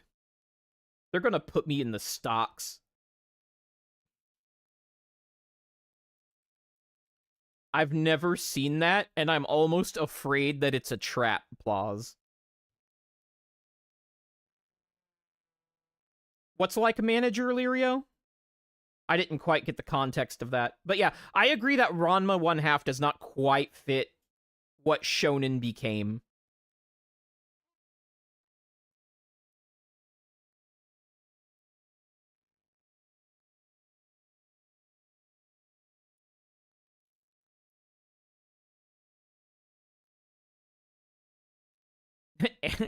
Let them put you in silver and gold. Do you consider Pokemon and Digimon anime?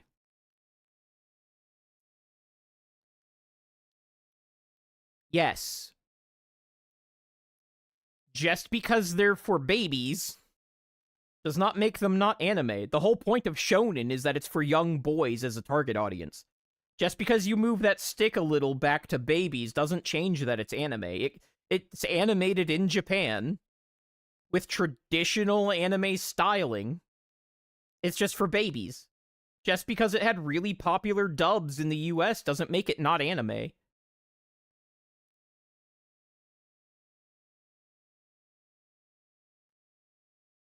You know what isn't anime but is really good is fuck, I forgot. It's French. Yeah, Wakfu. Wakfu was great. Wakfu was great. Well, it started off slow. Really, you can almost skip everything up into Boof Bowl, and immediately after Boof Bowl, it's just like the best anime ever, and we pretend that we pretend that season 2 didn't happen. Wakfu was good, especially the boobies. The boobies were great. So were the sword and scabbard jokes. And the other jokes about people who like money. That anime was great. But it was French, so it's not actually anime.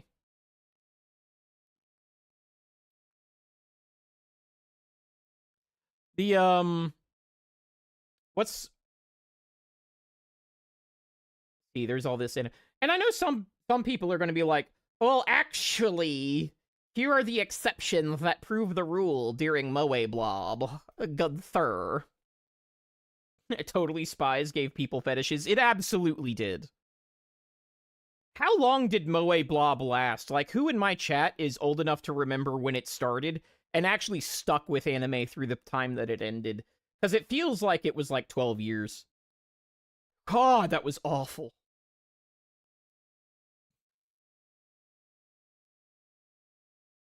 Like, I originally did not like Naruto just because it did visually kind of resemble, too young. Nice one. It visually kind of resembled, the other Moe Blob stuff. I watched it later and I'm like, actually, this isn't bad. As an adult, I was like, actually, this isn't as bad as I thought it was. Um, it does suffer a lot from like recapping. And there's a lot of people who can't watch old anime anymore because they're like kids and they don't know why all the recapping is happening. And recapping served three purposes. First, it was necessary. First, it was necessary because you watched anime on a broadcast schedule that you couldn't change. And if you missed an episode, you needed to know enough about the previous episode that it wasn't catastrophic that you missed it. Flat screen TV and internet in the crib. That's right. Like video on demand. I could see how somebody who grew up with video on demand could not watch old anime because of all the recaps and all the filler. And all the recaps and all the filler, like I already mentioned why recaps were necessary, but they served a secondary purpose of making sure that the anime did not outpace the source material. And sometimes they got that wrong, and then you ended up with an entire, never happened in the manga, filler arc, an entire season, sometimes two. Sometimes you just had to be like, well, shit, this is never getting finished. I've got to go off and do my own thing. Cough, Full Metal Alchemist cough. About a decade, but it didn't completely dominate. There were still older styles that continued, especially Katakawa and Ghibli. Um, I don't know. From my perspective, it kind of dominated. I'll admit Katakawa did their own thing, but like Katakawa's behind like a bunch of my favorite anime. They've been one of the most consistent names in anime like ever, and Ghibli's just like they're kind of like Disney. People are gonna kill me for that one, but it's kind of true. Spicy is too young to know what a playpen is. Yeah, Katakawa has always been goated. Even if they did ship that awful dub of X 1999. Which I have finally subjected Lirio to, and now he knows exactly what I'm talking about. Honestly, I'm not sure how much better that anime could possibly be in Japanese because it goes through the source material so fast.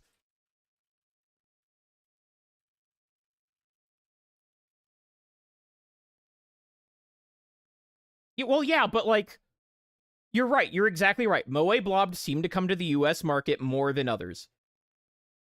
But that's kind of the whole point, right? Because all these fuckers talking about tourists and shit, they're just as American as anybody else. Like I said, the other gatekeeper who is like, my favorite animes were actually Yu Yu Hakusho and Inuyasha. Gee, I wonder why it was specifically those two. I wonder on what TV channel you might have been exposed to both of those things at the same time. Oh, yeah! Toonami! God, man, these fucking posers. Like, if you finally took that to the point where you actually did learn Japanese later, good for you. But don't pretend you came from anywhere else. Cinemax, nice one. Toonami didn't suck. They actually had a really good. I know why you say it sucked. They didn't pick the best things. What they did have a good eye for is what would be popular in the West. They did have a good eye for that.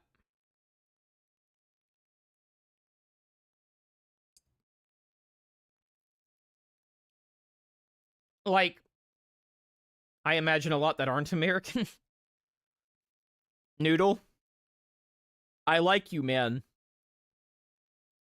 But we have a lot of money over here.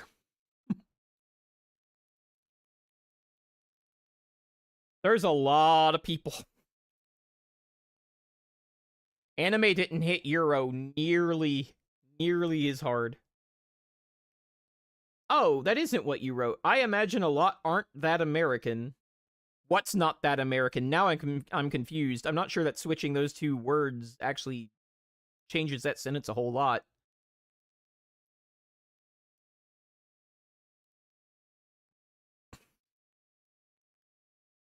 I imagine a lot aren't that American. A lot of what?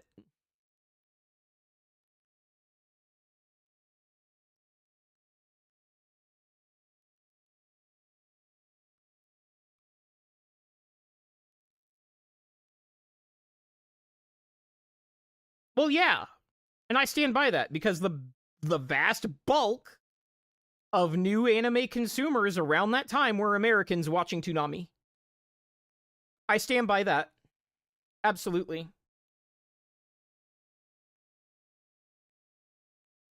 Let that child alone. I am a little familiar with the Euro DBZ dub. Big green.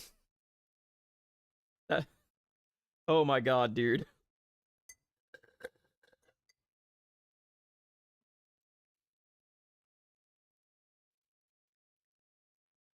Let that child alone. That will always get me. That will always get me. But yeah, like the new kids are really into Jujutsu Kaisen, and like that's not my thing, but like fucking go for it. I don't care. I'm not gonna gatekeep you for liking Jujutsu Kaisen, or however you say that. Remember when people thought like JoJo was super underground and meant you were a real anime fan? Do you remember that? It wasn't that long ago. Oh man, JoJo reference. Oh, he knows. Jesus Christ. Jesus Christ. You can't get past the first episode because of the animal abuse. Oh yeah, MHA. I forgot about that. MHA as a shonen is like really forgettable. It's not bad, it's just really forgettable, and here's waifu talking about how good it was.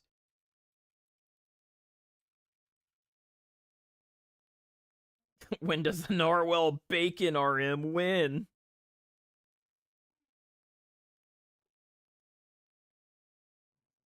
You're right, the best anime was Weeble's stuff.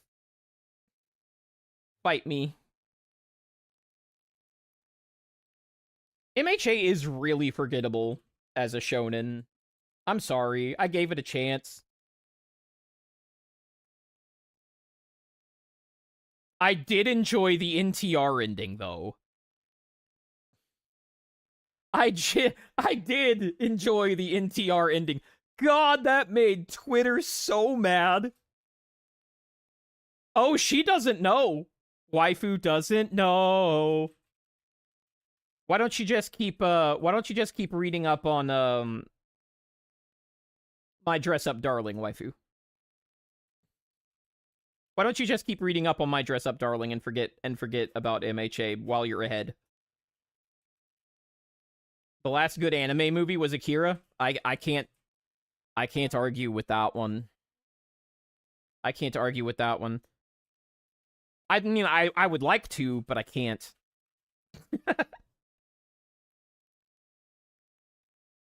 But yeah, God.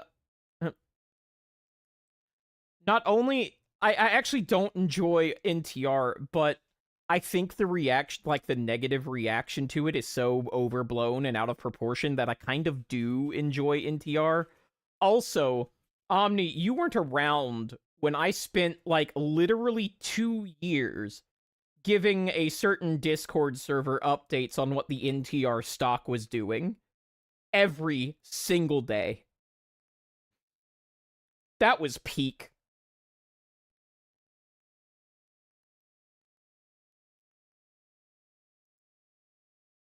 Promare, what are you talking about? The firefighter movie? Yeah, Plaz remembers every fucking day. You know, thinking back, no wonder some people enjoyed that I got the boot.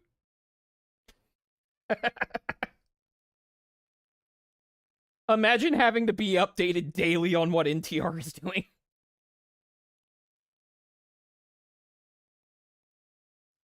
He occasionally popped into Cult H. Yeah, you know, ran some bingo games. But always the NTR updates every day. Every day.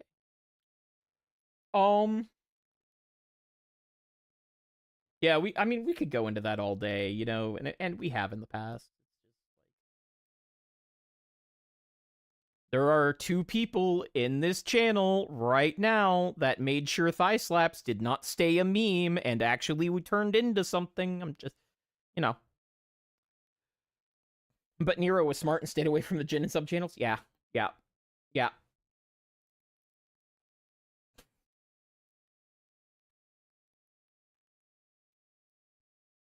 I'd bet I'd be a stranger if I went to Jin. Yeah, I bet you would. You should test that theory, actually. I'd like to know. Not that anybody even reads Jin anymore, except for, like, that one moderator.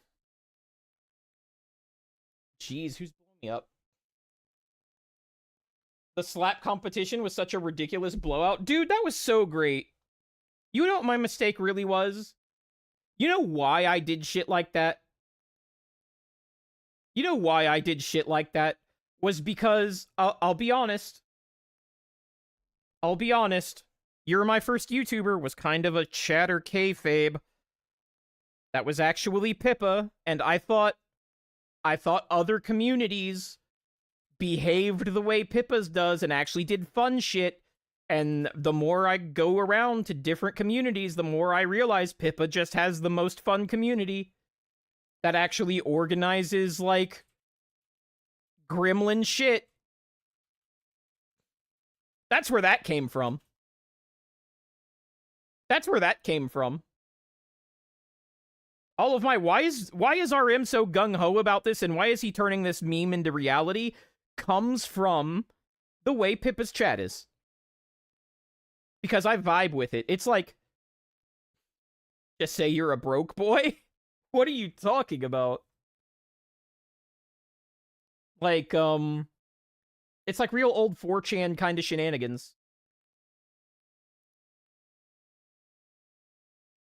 That's where it comes from. Oh, replying to spicy ads. Okay.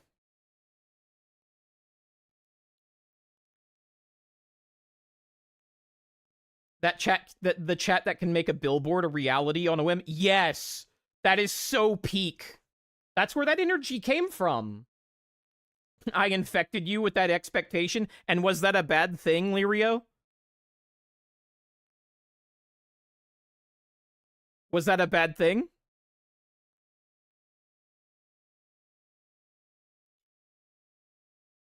Old 4chan was fun. Current VT, not so much. Current VT, not so much. But, like, old 4chan knew how to party. Not that chanology bullshit. But closing pools. When things got less involved and more shallow, I checked out. Yep. I was a regular denizen. Mm-hmm. Mm-hmm. You gotta have fun, dude. You can't just, like... Current VT is just R-rats and simps. I said it. Yeah, it is. It totally is.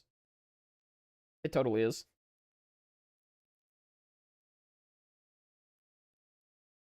Yeah, that expectation is part of why I'm allergic to Discord servers. Yeah. Imagine the ONN traffic if it covered all dramas. Man, I was considering it. That's just a lot of work, though. I could never get anybody to, like, really help me out consistently. There were a lot of people that threw me, like, the occasional content here and there. But, like, I know it's a very high expectation, but I needed, like, 1 or 2 people to keep up with me to keep that going. That was a lot of work for one dude with, like, 3 kids and a job. It was a lot. That was a whole lot. And I don't want to, like, make people feel like I didn't appreciate their contributions. It's just like a math thing. Like, I appreciated all the contributions to ONN. But, for that to, like, cover more than one VTuber, I would need at least 2 people with the energy that I had at the time. I've turned nearly all my Discord servers into only notif bots. Yeah. Yeah, I have 2. I have 2. I will never understand VTubers that, like, discourage their chat from pulling those kind of shenanigans. I don't understand it. It's free engagement. It's literally thousands of dollars worth of audience engagement from your audience that you don't have to manage. Like, everybody that was in Pippa's community and contributed to the billboard, I bet they feel like bros, and I bet they always will. And, like, every single one of those things you do helps your retention. 100% it helps your retention. And you didn't even have to pay for it or come up with the idea or anything. You just said something during stream that gave somebody a brainworm, and then they pay, like, a couple grand and, like, make it into a whole thing. BRB getting a snack? Yeah, man. Have you heard my voice? It's probably time for me to get one. I might need some water or something. Did ads just end? Did I miss an ad break that I could have used for that? Did I?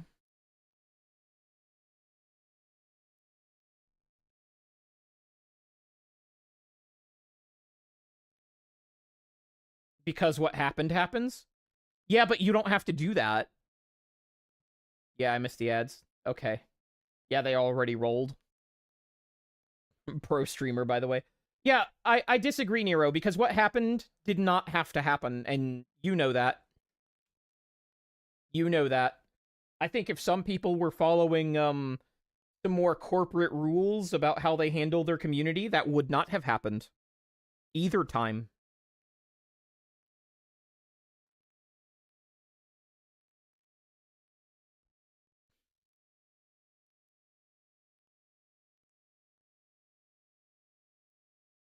You don't have to, but if you're a butt, you want to keep that option open. I agree with you. Yeah. You didn't get that. Well, yeah, but like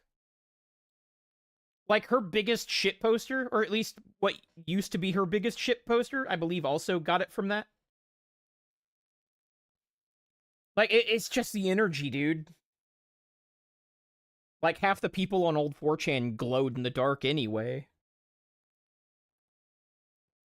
Yeah, I don't think I ever broke the rules, though. Like, and I don't mean like Discord, I mean like socially. When I was doing my shenanigans, like, you mentioned thigh slaps, I'm like, hey, how about we put our money where our mouth is? I don't think that's breaking a social rule. Because that's what spawned that. We were getting called out for, like, being critics when we didn't do it ourselves, and I'm just like, bet. That's what happened. I was just like, bet. The gauntlet's been thrown down. If you don't think I'm going to ante up, you're mistaken. By the way, if you're in here and I'm currently in or like tertiarily related to your community, don't do that to me. If you throw the gauntlet down, I'm throwing mine. And every fucker in this chat can tell you that's going to happen. If you call me out in a way that I can make funny, it is going to happen.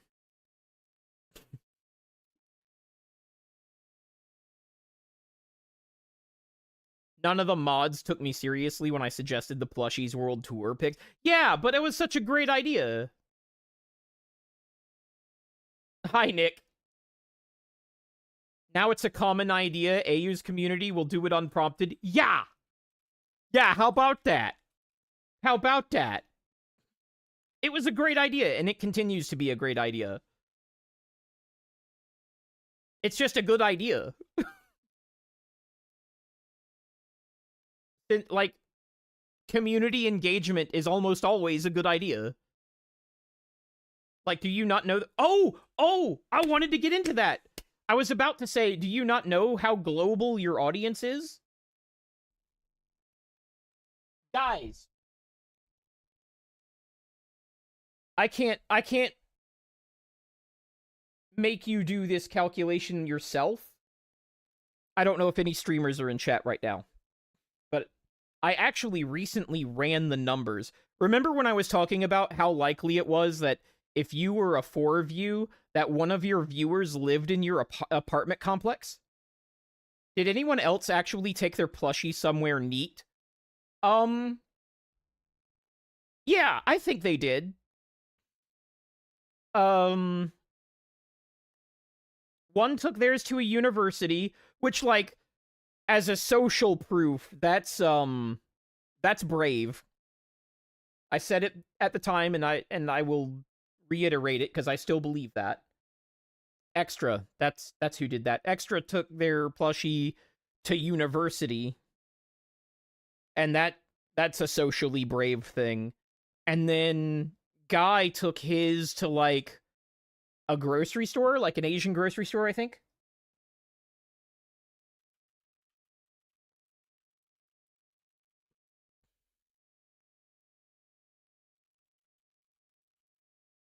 Now, maybe it wasn't as neat as where either of us took ours, or where Saru took his, but it's socially braver, I think. Like, I'm not risking social shit by going to an isolated place in the woods and being completely alone and taking pictures of the plushie. Taking it out in the middle of a crowded public area. That's balls, man. Yeah, there were enough pics that they eventually had to make a channel, yeah. Yeah. Crazy. Crazy.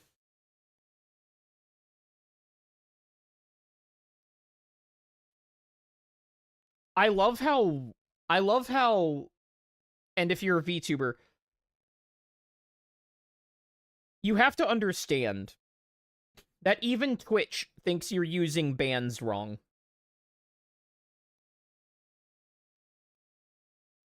The way Twitch envisions you doing a ban is ban somebody and then let them appeal, and then generally the appeal is accepted. It's all of their systems are built with that assumption in mind. That's why that's why if you're subbed to somebody and you get banned, your sub does not automatically cancel. And if you buy like 6 months in advance, I don't encourage anybody to do that after getting burned that way. If you buy 6 months in advance and get banned the next day, guess what? You've got 6 months to a banned chat. You know why? Is because Twitch assumes that the ban's going to be lifted at some point. They assume bans are temporary. You cross the line one time and you're permaban now, that's VTuber mean girl shit. That's what that is. And Twitch just, that's alien to them. That's not how their system was built.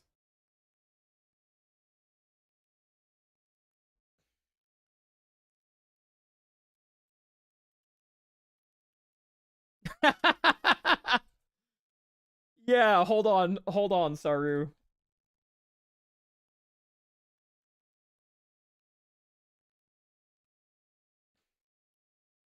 Yeah, just like that.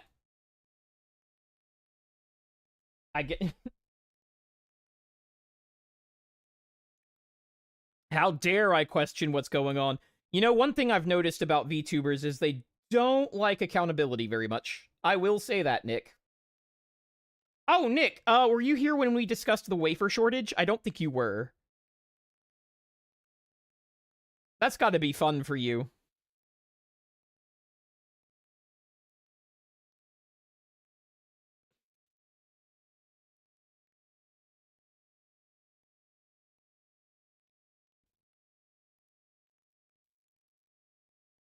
Oh man.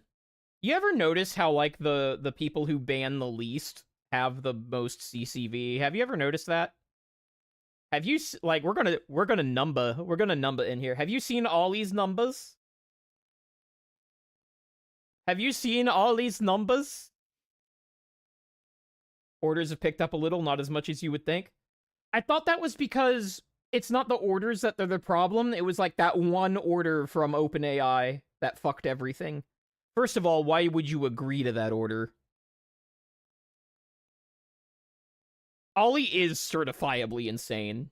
Like, in a cute way, but, like, yes, oof. Insane. Definitely. Love Ollie, though. Ollie's great. But, like, um... Isn't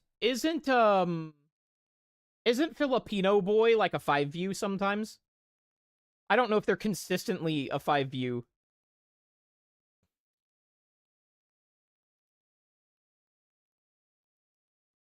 You think somebody hit Ollie with a bot? I don't know. Like a while back. I know she was hitting like 5K there for a while. I don't know if she still does, but like, whoo! But isn't Filipino boy like a 5 view?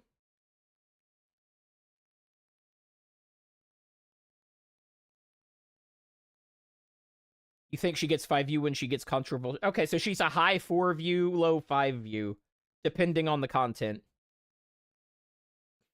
And you've seen her audience. How much of her audience would be banned, like, acting that way anywhere else? Like, insta, perma.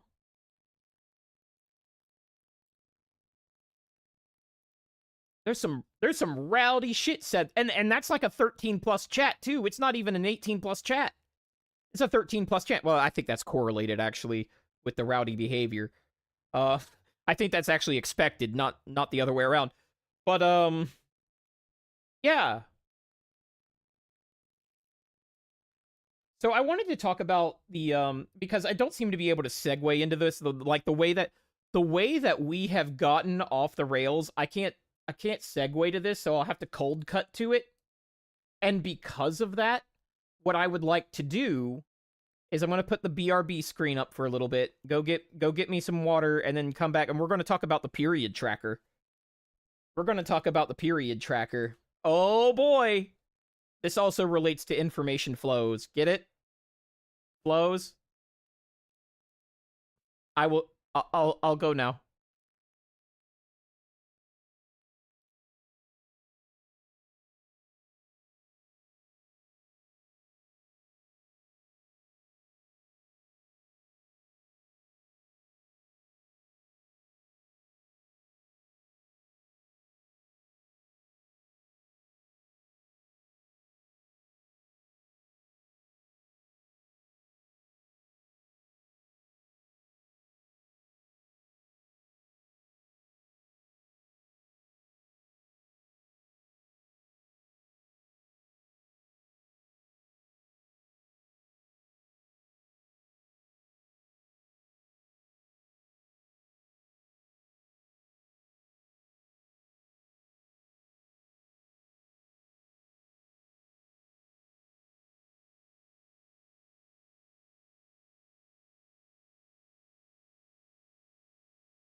I can see you.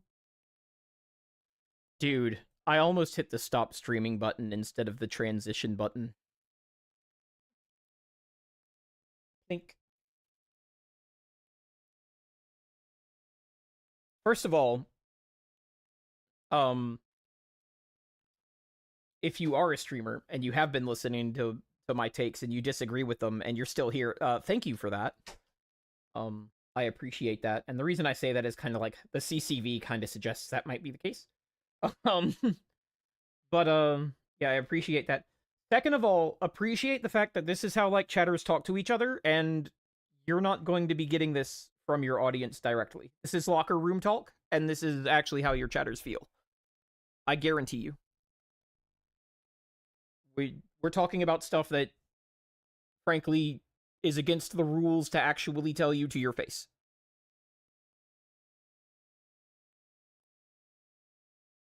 You're only here to expand the docky. And yeah, sorry, you're right. Transitioning from Ollie to period tracker is kind of that is kind of a good segue. I was wrong about being wrong. I disagree with everything. Harumph. Grumpy noises. I'm here because I want to fuck streamer. Well, I guess that does make you kind of like a regular chatter, doesn't it? You know what? I saw some. I didn't bookmark the post, but I did see somebody on my Safe for Work account make the expression that, oh shit, I lost it. Wow, that ADHD hits hard. Damn it, there was something relevant about that. Shit. Should have bookmarked it. You see the mouth on that seagull? Sure do. Glizzes. Somebody should tell Einak we're about to talk about periods, and we're done talking about heavy shit. Oh god, what did they say? It was just in my head. It was just in my head. But what Nero said reminded me of that. I'm here because I want to fuck the streamer. God damn it.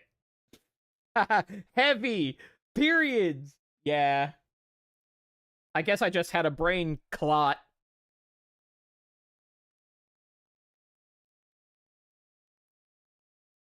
Whackity schmackity do.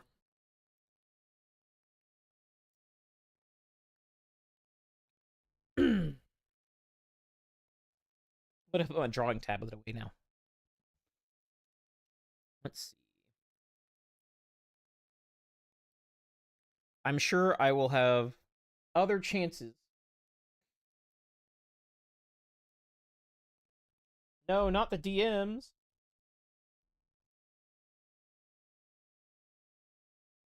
Well, you see posts like what Nero said under 90% of VTuber posts. Yeah, you do. You do. Oh man, I wish I remembered it because what they said was like really good. Anyway, I bookmarked a lot of shit about the VTuber ovulation tracker because there is so much to take from this. There is so much to take from this, and just some fun to be had.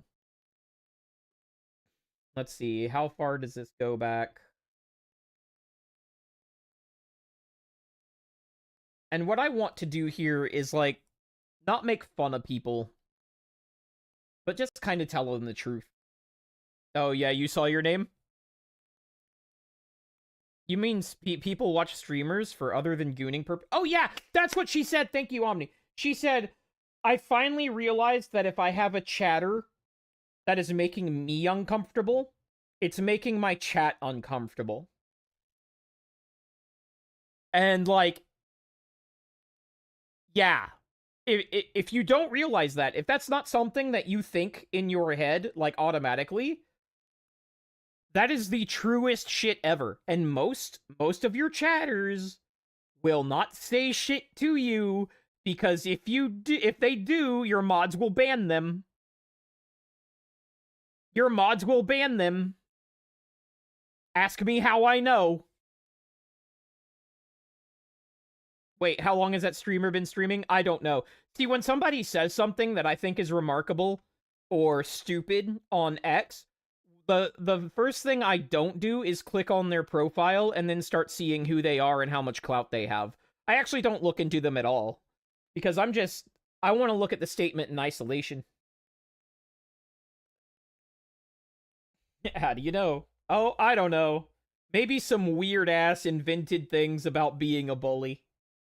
An organized bully group, you know. I've been accused of that. Let's see.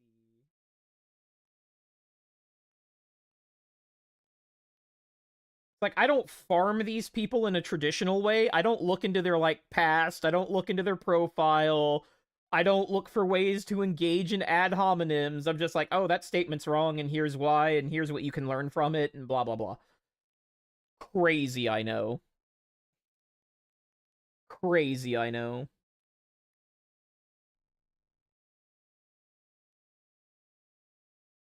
Okay, this is the relationship stuff. That's old news. That's old news. That's old news. Oh yeah, that's old news, but that's related to something we talked about. Like this January 9th, um, this post. One of the hardest parts about being a creator is coming to the realization that sometimes people can make assumptions about your character based on rumors. So true, bestie. We're not besties. RM will use you no matter how small you are. You must be happy. God. I love my chat. Whoa!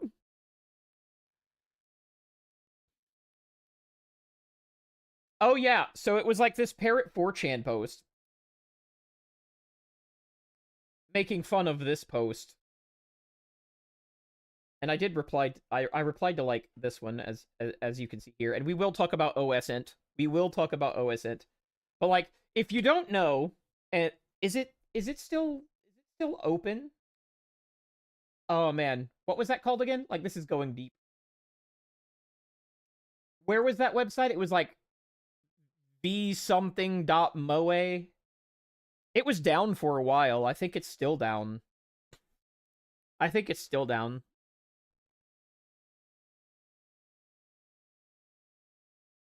Anyway, this is a picture of it, and you can kind of get the idea of what it does without visiting it. It was down for a long time after this because Rock Solid tweeted about it, and then it just broke fucking containment. Oh, waifu doesn't know. So there's a VTuber ovulation tracker, and if you didn't know that's a thing that VTuber fans do, you might be a tourist. And it's not just VTuber fans, it's just otakus in general.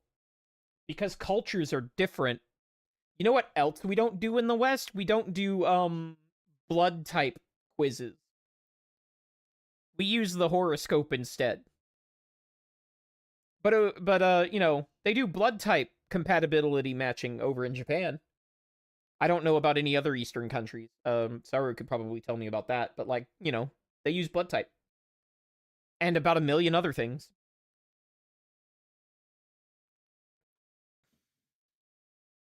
Anyway. So the VTuber ovulate, like, somebody finally had the idea to be like, hey, what if we made this a website? And the website uses, or birth sign, yeah. Waifu, we're getting to that. So Waifu said it's easy to track when, and the women tell you when their cycle starts, to be fair. Heresy. Yeah, like, my last Oshi was synchronized with my wife, so it was kind of hard not to know. Little trivia there. They were synced. So it was kind of hard not to know. Oh, yeah, website still up? Yeah, give me the link. Pause, prepare to make the link go through, because I think I have that blocked. I might not have that blocked. Just post it in chat. I blame the moon. Bro, what? What's the bro part? Are you kidding me about what? Okay, ovu.moe. Oh, of course it's ovu. So it's not actually a period tracker, it's an ovulation tracker. My bad. But, like, those two things are related. What? I'm not rage baiting you. I'm in the multi-chat tab on OBS, and it actually doesn't show me the alerts for, oh, this was blocked in chat. I actually don't even see the emojis in the multi-chat box. So, yeah, I'm kind of nerfed at the moment. I'm cooking a snack. I can't prepare nothing. You know what? Fair enough. I guess I'm not weird enough to understand, but why? I made this reply later, but there are two kinds of people who track this stuff. There are the people who want to buy extra gifts and gift extra subs about that time, to make the VTuber feel better. And then there are people who, and I'm not shitting you, will go look for panties that match the panties of the model, or maybe some Rule 34 art of the model, and then they'll stain those panties, and then they're going to imagine that they can imagine the smell, and they want it to be around that time accurately, because some people are filthy. And those are the two kinds of people who track this thing. Third checks when to schedule the collab. Yeah, but that was more of a joke from other creators. Nick. Look, you can't properly talk about something if you don't know the extreme ends of the spectrum there. Hero says, me. So, like, if you click one of these things, I don't know who this is, so I'll click this one. And they have, like, lists of, like, they have links to when these people talk about their periods in public. And like these are all X links. I think some of them in some of these are Twitch links. Yeah, there's a Twitch link, but most of these are them telling their audience on Twitter, where you can just look it up. So we're gonna get that out of the way. Let's see. Oh wow, they're even by categories, like the ones that are ovulating and the ones that are fertile, whatever that means. I guess that's post ovulation, but before menstruation, and then you have menstruating and trending. So you got Shy Lily. I bet hers is really easy to track because like she talks about it a lot.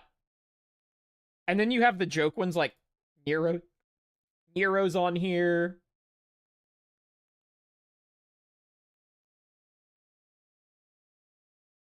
That's funny. But yeah, I think Beetle's on here. I don't think anybody put Nero on here. But that's besides the point. Like, I'll search Nero. Kitsu Nero. Oh man, we failed Nero. We failed Nero. But Kitsu Nero's on here. And then like Beetle's on here, I think.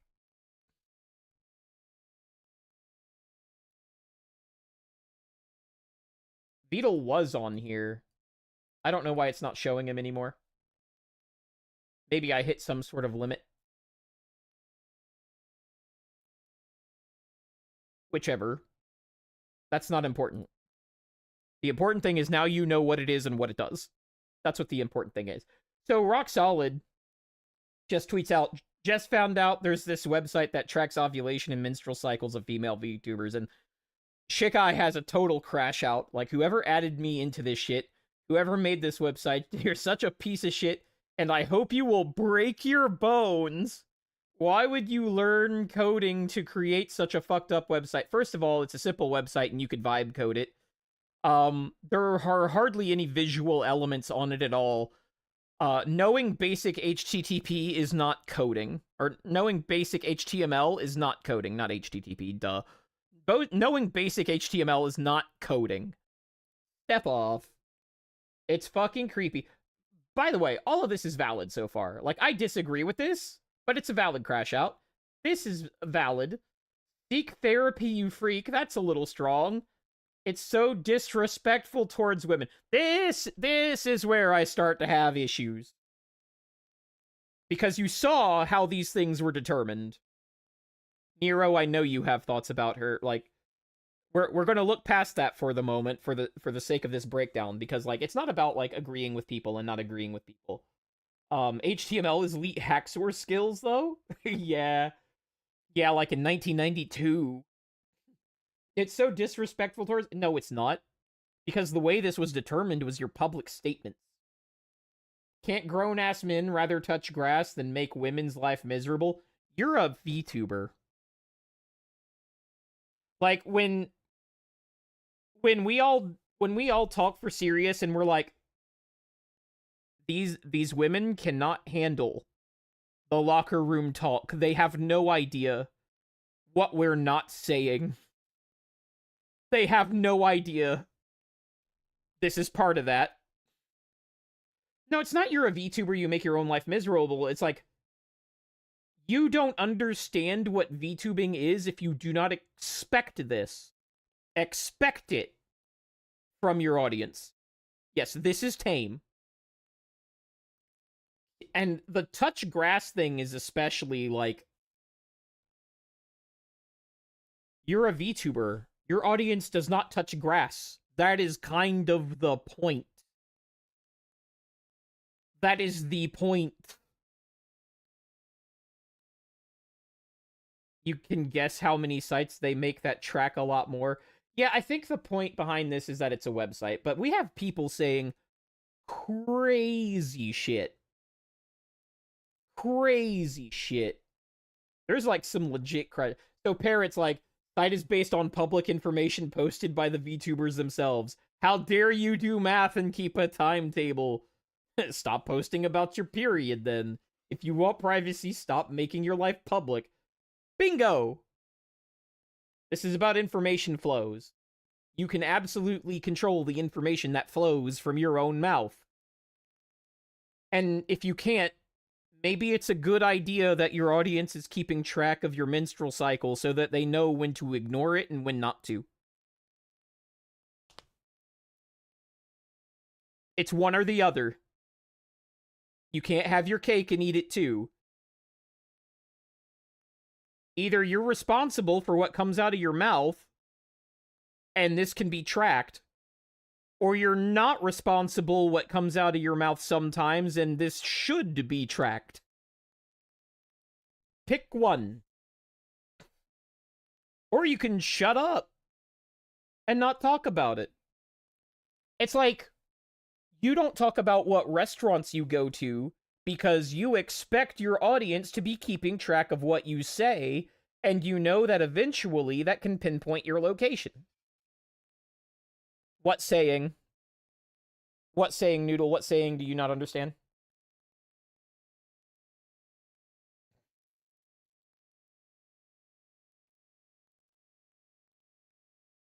But, like, there's a lot of information you don't tell your chat because you understand that they're keeping track of what you're saying.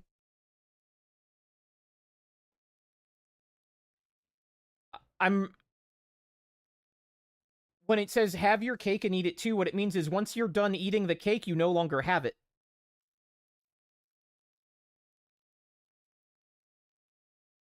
You can either eat the cake and not have it anymore, or you can have the cake and not eat it. But if you eat it, you don't have the cake anymore.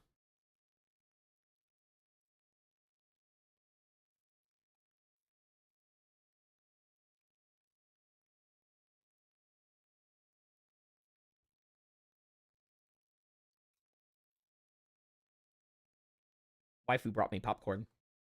I also can't have and eat it too. Do I think it's kind of creepy to track periods in an organized fashion on a website? Yeah, I do. Do I understand that's part of otaku culture? Yeah. Does it bother me? No. If it bothers you, don't put your information out there, because you totally did. Then there's a certain art streamer that tells chat her Bristol stool chart result for the day. Gosh, I wonder who that could be. Who's the art streamer that constantly talks about poop? I just don't know. Women use period trackers all the time in apps. Yeah, waifu, but those aren't public. Those aren't public.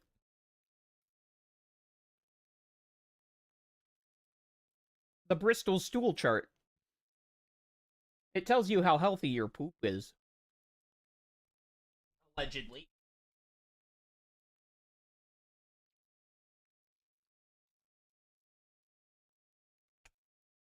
Who out there pooping they chart?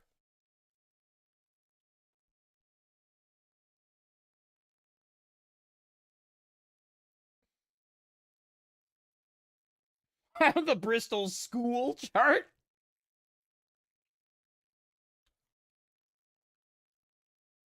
Who out there, who out here pooping their school?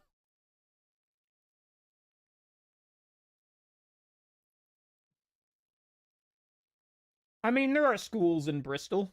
They're not very good. I'm sure they're charted in some way.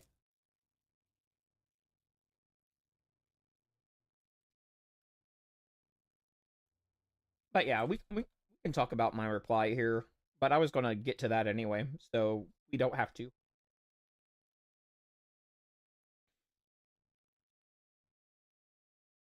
This one I kind of crashed out about. There's an obvious social norm being ignored here. I'm going to read the rest of this on stream, but I did not read the rest of this personally, and here's why. Can anybody guess what is wrong with this sentence in context? Would anybody else like to take a stab at what objection I had to this was? Even though I'm pretty sure I already told like half of you. Pretty sure I told like half of you.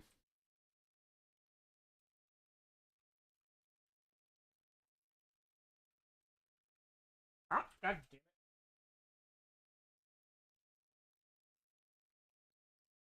Social norms aren't obvious. Well, they are to a specific group. Do VTuber fans belong in that group?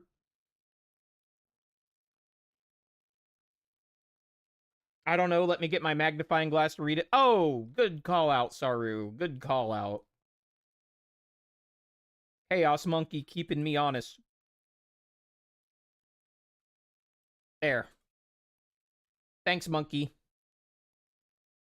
There's an obvious social norm being ignored here. Social norm in an industry filled with people who were outcast for not following the norm. Bingo! Now, I don't know who this ego person is. I don't know what their viewer count is. I don't know if they have any merch. But let's talk about VTubers in general. Is a waifu pillow socially normal?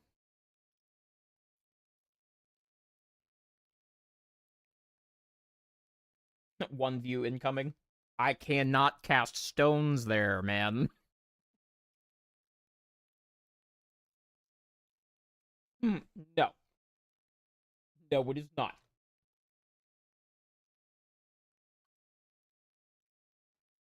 You know who's aware of that? Almost everybody.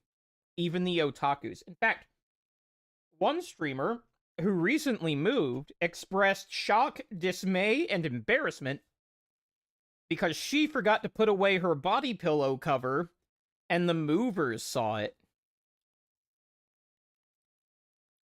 And she was embarrassed that the movers saw it because even she knows.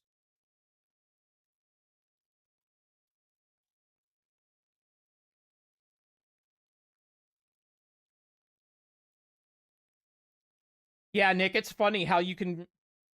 That's another thing I want to talk about, like bannings and stuff. And I've said this before. VTubing is still a niche. VTubing is still a niche, and it's a small one. And sometimes X will push things to me that both of us are trying to avoid having go to the other. You know what's funny about me seeing that post, Nick? Is that I have her blocked back. And the reason I have her blocked back is because when Elon changed how blocking works, she had me blocked, and that kept me from seeing her stuff, and I was fine with that. She doesn't want me seeing her stuff. That's cool. When he changed that, I had to take action to preserve that status quo, so I blocked her back. And I still see her shit sometimes, and this was one of them. Because I still have moots over there, and sometimes it gets through the algorithm, sometimes it's pushed to me anyway. Sometimes her posts come up in a fashion that X has not figured out that she's blocked me, and the chat bubbles and the like buttons aren't grayed out. If I click on them, I can't do any interacting, but generally when you're blocked, they're grayed out and you can't even click them. Sometimes they will be served to me in a state where I can click those buttons. So yeah. Despite both of our best efforts, I still see her crap.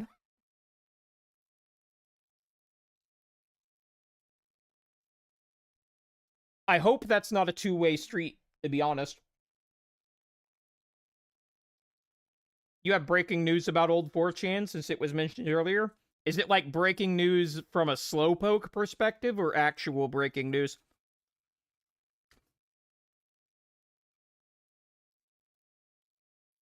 Look at OG leaks.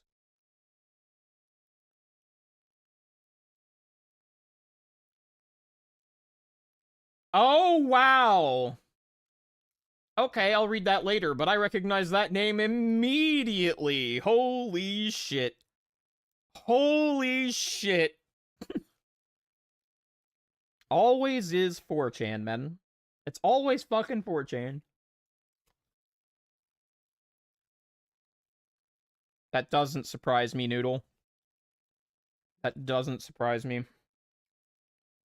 But yeah, I hope that's not a two-way street, because, like, we have a lot of people who, like, follow us both, and if I'm getting pushed her shit, maybe sometimes she's getting pushed mine, I don't know. I think that would be kind of unfortunate. Anyway.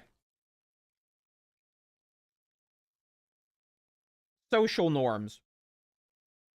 From people who sell their own body pillows. What about the boob mouse pads? The Opie mouse pads? You're gonna take those to work, right? The big butt mouse pads? I've got people in Mia's server saying there's a high chance they've probably interacted with him on there. Oh no. Yeah, I knew the files were dumped earlier today. I just haven't had a chance to go through them.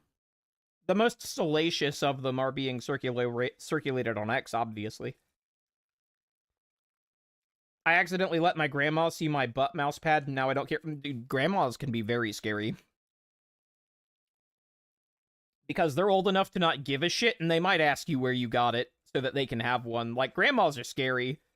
They'll either really, really hate it, or they'll be like, that's cool, where can I get it?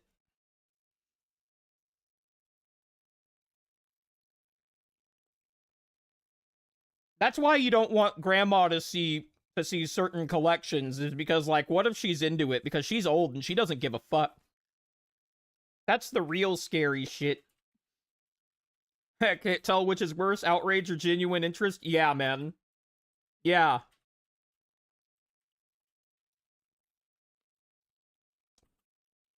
Wasn't Lucy really concerned about whether her grandma found out what she was doing? It's like,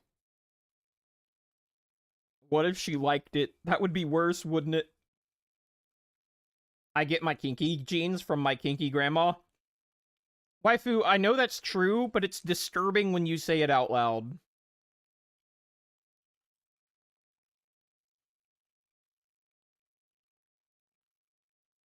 No, I refuse to own that. There's just some things you don't own, or you end up in a really much worse version of T-Cole. You can't own everything. Some things have to trigger your disgust, or you'll end up in really weird places.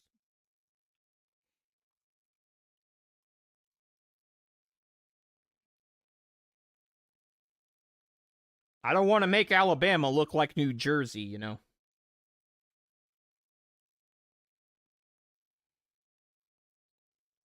Scratch that. Reverse it.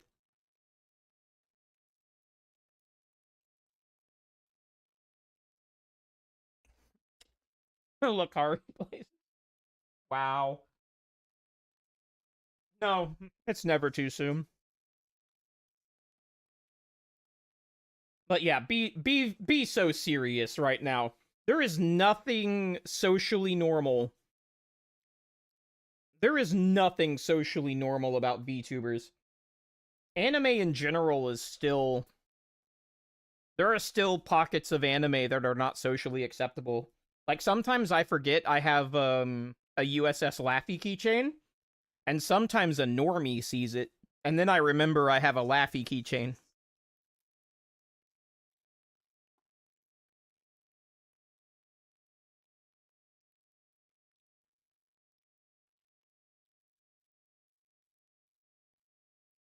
So yeah, this premise right here is already enough to, like...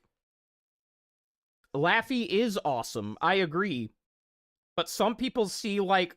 Because the keychain is obviously done chibi style, so she looks even more, like, lowly and childlike to begin with. And some people look at that and they kind of side-eye, you know?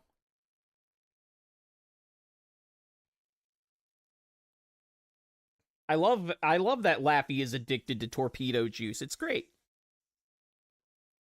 Even if someone shares parts of their life publicly, it's still not okay to assume they're on their period. That doesn't even make sense. I'm not assuming if you tell me. At least she has clothes on. Yeah, right? I sure as hell couldn't have a Pittsburgh keychain. Or a Shinano keychain. Is torpedo juice a euphemism for milk? Actually, no. Torpedo juice is a literal alcoholic drink made from torpedo fuel. Because in World War II, our torpedoes were fueled by ethanol.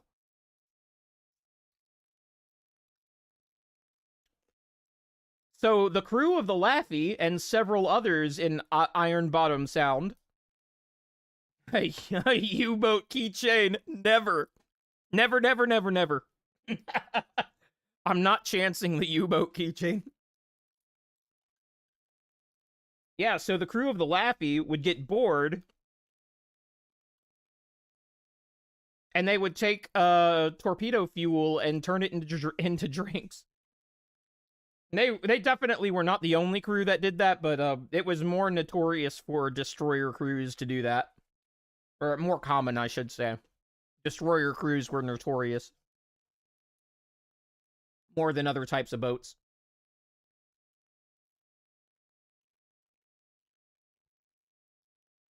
That's also why Laffy is tired all the time, is because she was always out on night patrol. I love when the shiptism hits. Yeah. I drink rocket fuel on a daily basis. Hell yeah.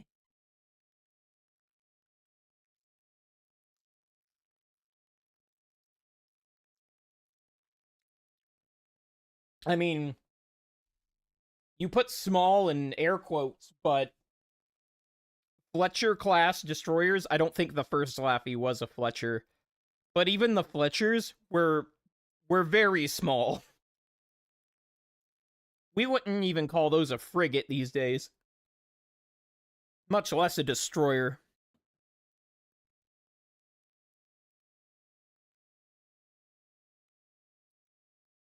That's a loaded assumption that's often used to invalidate women's feelings or behavior. No, it's not.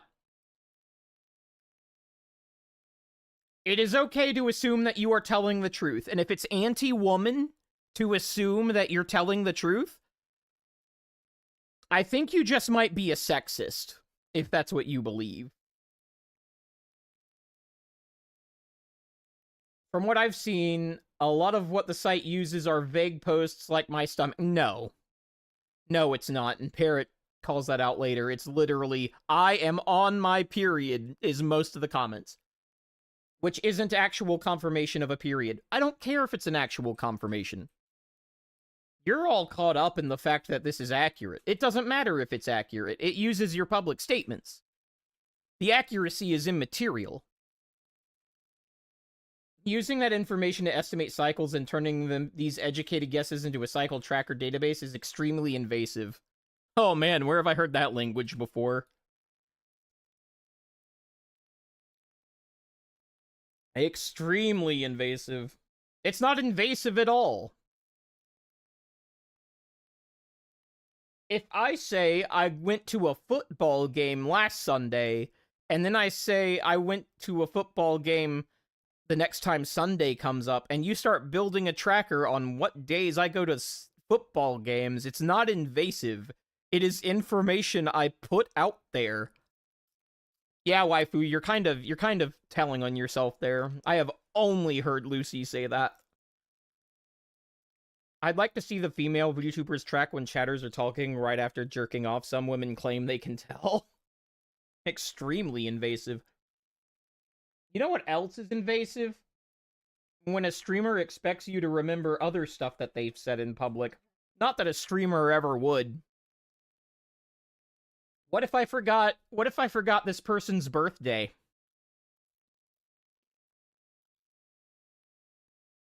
If I watched this ego person regularly and I forgot when their birthday was or when their debut was, do you think they might have something to say about that? Because they always do. This is like when women dress up to look sexy, and then they realize the old men also find them sexy, and they want to control who looks at them and finds them sexy, and who's not allowed to even look in their general direction when they're dressed a certain way. That's what this is.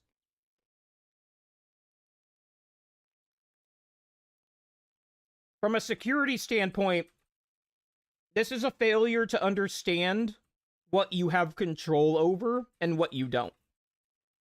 You have control over what information you put out there. You have zero control over what people do with it. And you're allowed to have feelings about it, but you can't get up there and moralize to people about using information that you gave them. They did not hack a hospital to get this. They looked at your Twitter, which you use to grow, I guess. Like, you post to Twitter specifically so that it is seen and that you get attention. How dare people I don't find attractive try to get my attention? Yeah, exactly.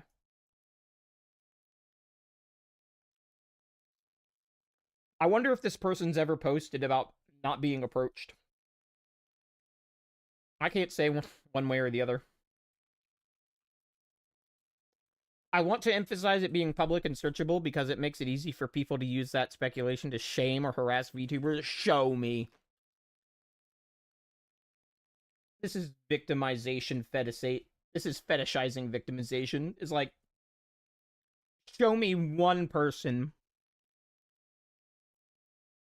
who has been harassed for having their period. Show me one. Which is exactly why this kind of tracking can be very problematic. Oh boy. Parasocial, but you don't know what that word means. Parasocial does not apply here. Nobody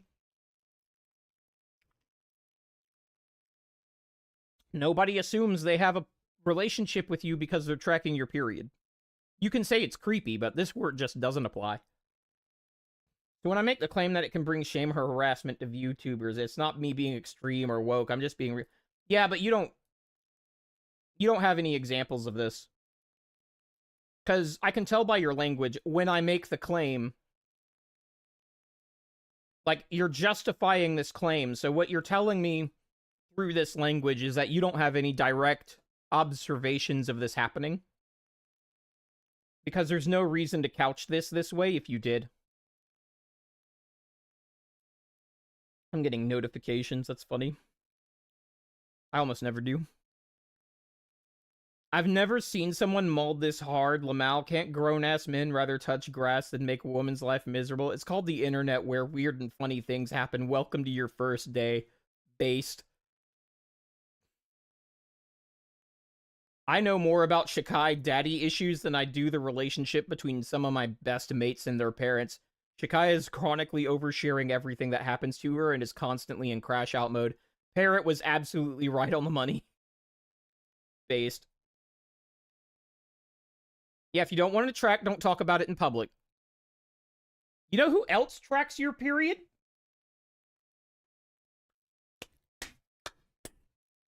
You know who else tracks your period? Time for me to go to the Discord and get that article that I saved.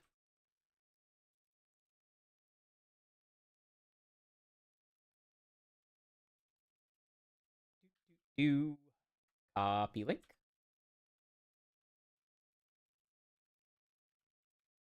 Hold on.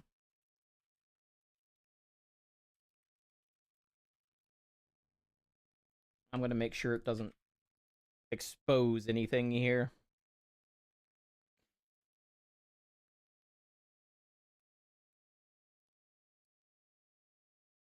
Okay. Yeah, it would have. It would have. That would have been bad. Let me get this to readable. All right, chat. How Target figured out a teen girl was pregnant before her father did. Does anybody want to look at the post date? Does anybody want to look at the post date? It's up here.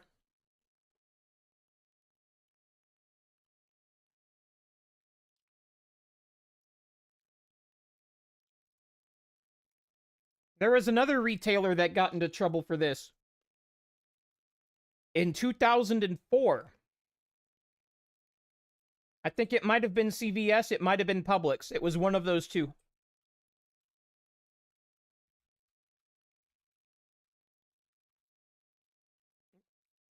Do you people? I was going to say do you guys, and then I said do you people, and I'm like, wow, that sounds even worse than do you guys. CVS, yeah. Okay. You know those customer cards?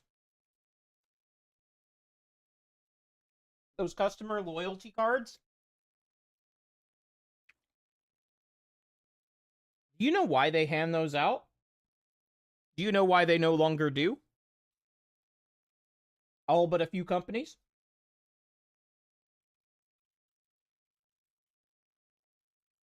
Remember when almost every retailer had like this loyalty reward program and then they all suddenly stopped? Do we know why that happened? It's because they use that loyalty rewards program to tie your purchases to an individual.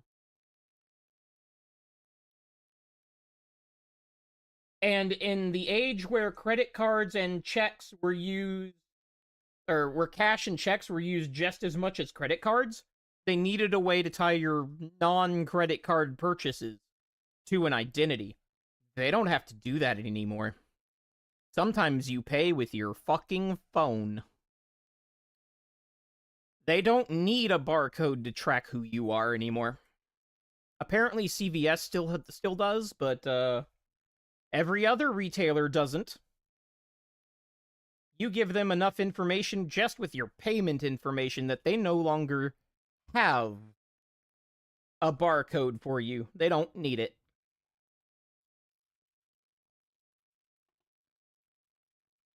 I love how this is the first line of this article is so sinister. Target has got you in its aim. Very clever. Very clever. Every time you go shopping, you share intimate details about your consumption patterns with retailers. Remember, this is a 2012 article. And many of those retailers are studying those details to figure out what you like. For those of you who can't do math, 13 years ago, was this November 2012? So like 13 years ago.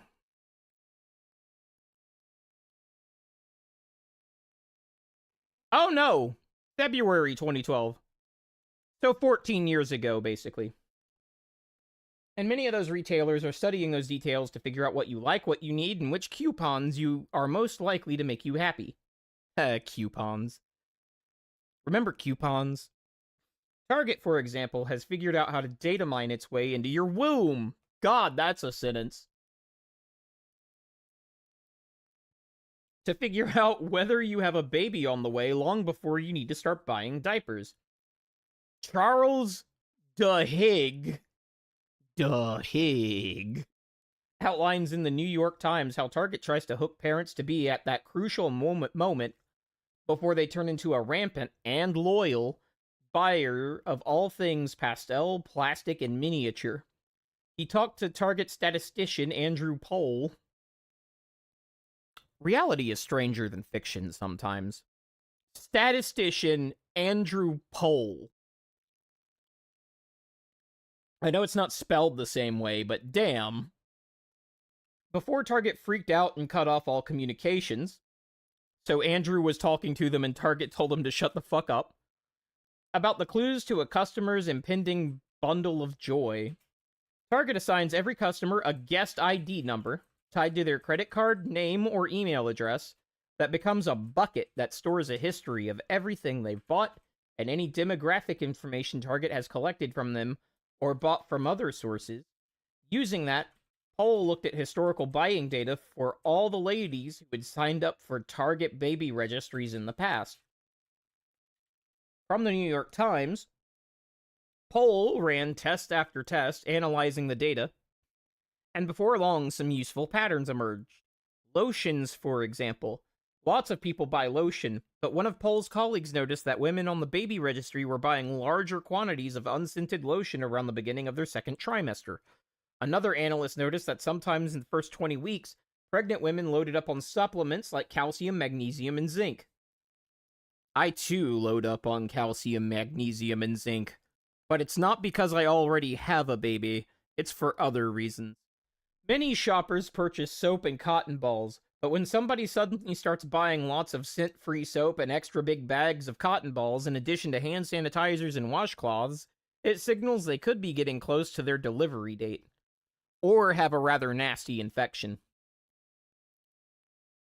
As Pohl's computers crawled through the data, he was able to identify about 25 products that, when analyzed together, allowed him to assign each shopper a pregnancy prediction score. More important, he could also estimate her due date within a small window, so Target could send coupons timed to very specific stages of her pregnancy. One Target employee I spoke to provided a hypothetical example. Take a fictional Target shopper named Jenny Ward, who is 23, lives in Atlanta, and in March bought cocoa butter lotion, a purse large enough to double as a diaper bag, zinc and magnesium supplements, and a bright blue rug. There's, say, an 87% chance that she's pregnant and that her delivery date is sometime in late August. And perhaps that it's a boy based on the color of that rug? So Target started sending coupons for baby items to customers according to their pregnancy scores. Hig shares an anecdote. So good that it sounds made up, that conveys how eerily accurate the targeting is. An angry man went into a Target outside of Minneapolis. How is it always Minneapolis? Chat. How is it always Minneapolis? Demanding to talk to a manager. So the Karens used to be men, apparently. Target knows before it shows. My daughter got this in the mail, he said. She's still in high school and you're sending her coupons for baby clothes and cribs? Are you trying to encourage her to get pregnant? The manager didn't have any idea what the man was talking about. He looked at the mailer. Sure enough, it was addressed to the man's daughter and contained advertisements for maternity clothing, nursery furniture, and pictures of smiling infants. The manager apologized and then called a few days later to apologize again. On the phone, though, the father was somewhat abashed. I had a talk with my daughter, he said. It turns out there's been some activities in my house I haven't been completely aware of. She's due in August. I owe you an apology. Target is the dad. What Target discovered fairly quickly is that it creeped people out that the company knew about their pregnancies in advance. If we send someone a catalog, yeah, they did actually learn to shut up about this. This is also a reason coupons largely went away. If we send someone a catalog and say, congratulations on your first child, and they've never told us they're pregnant, that's going to make some people uncomfortable, Pohl told me. We are very conservative about compliance with all privacy laws, but even if you're following the law, you can do things where people get queasy. I love how that's in bold. Remember, 14 years ago, when storage was more expensive, processing was way more expensive. Like 14 years ago, storage was already pretty cheap, RAM was already pretty cheap, but processing power was still very expensive. And today it is not. Processing power is basically the least of your concerns these days. Bold is mine. That's a quote for our times and future time. So Target got sneakier about sending the coupons. The company can create personalized booklets instead of sending people with high pregnancy scores books of coupons solely for diapers, rattlers, strollers, and the Go the Fuck to Sleep book. They were getting coupons for Go the Fuck to Sleep. Legal doesn't equal moral? Oh? Right? They more subtly spread them about. Now, you know what Target didn't get sued with? HIPAA. That'll be relevant later. Then we started mixing in all these ads for things we knew pregnant women would never buy, so the baby ads looked random. We'd put an ad for a lawnmower next to diapers. We'd put a coupon for wine glasses next to infant clothes. What does that say about the corollary data, by the way? What does that say about the corollary pregnancy data? Wine glasses next to infant clothes. Huh. That way, it looked like all the products were chosen by chance. And we found out that as long as pregnant women think she hasn't been spied on, she'll use the coupons. She just assumes that everyone else on her block got the same mailer for diapers and cribs. As long as we don't spook her, it works. As long as you lie to the woman and don't tell her the truth, she'll be okay. That's what this sentence says. As long as you lie to her about the comfortable world she lives in, you'll be fine. Like, think about what this sentence is implying. It's saying women can't handle reality, and you need to lie to them to get them to accept your gifts. Always lie to women. Words to live by. I'm just saying, boys. Valentine's Day is in a couple of weeks. Write this down. So the Target philosophy towards expecting parents is similar to the first date philosophy. Holy shit, there is so much subtext there.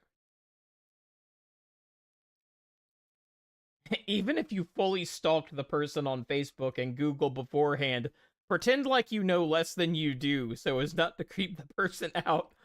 Holy shit.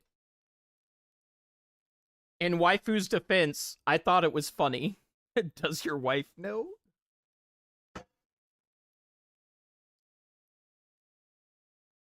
Duhigg suggests that Target's gangbusters revenue growth, 44 billion in 2002. By the way, this is why big data is valuable. A lot of people don't understand why we pay so much for that. A lot of people don't understand why your data can be monetized so readily and so hard and so consistently. It's because of this. 44 billion in 2002 when Poll was hired to 67 billion in 2010 is attributable to Poll's helping the retail giant corner the baby on board market, citing company president Greg Steenhoffel, boasting to investors about the company's heightened focus on items and categories that appeal to specific guest segments such as mom and baby. So this guy, just this guy, took them from 44 billion to 67 billion in 8 years with just data analytics. Yeah, when did waifu stop beating her husband? I would like to know. Target was none too happy about Duhigg's plan to write the story. They refused to let him go to Target headquarters. When he flew out anyway, he discovered he was on the list of prohibited visitors. Cybersecurity W, by the way. I think most readers of the excellent piece will find it both unsettling and unsurprising, with all the talk these days about the data grab most companies are engaged in. Gosh, remember that was controversial? Remember it was controversial that companies would or wouldn't do this? Damn. Life. Target's collection and analysis seem as expected as its customers' babies, but with their analysis moving into areas as sensitive as pregnancy, and so accurately, who knows how else they might start profiling Target shoppers. The store's bullseye logo may now send a little shiver of fear, oh god, down the closely watched spines of some, though I can promise you that Target is not the only store doing this. Those people chilled by stores tracking and profiling them may want to consider going the way of the common criminal and paying for far more of their purchases in cash, which is why they have the loyalty card. They know you're going to do that. That's why they had those, is so that they could associate those purchases. Dumbass. Now they just have cameras that know what your face is, by the way, and have had for years. The anti-theft cameras just be like, Yo, he bought those items with cash, and here's what he bought. They don't need that shit no more. She can't beat those allegations.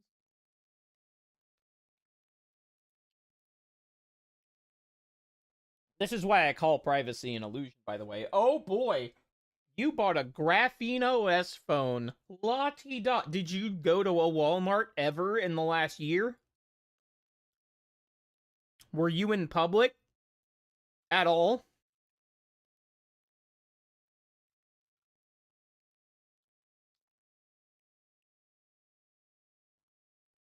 If retail stores really wanted to, there is no city that would actually have to buy the Flock camera system.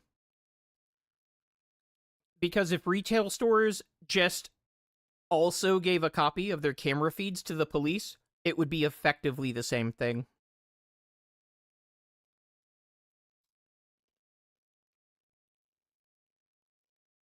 But now loyalty cards give you a sense of nostalgia for good old-fashioned data harvesting. Yeah.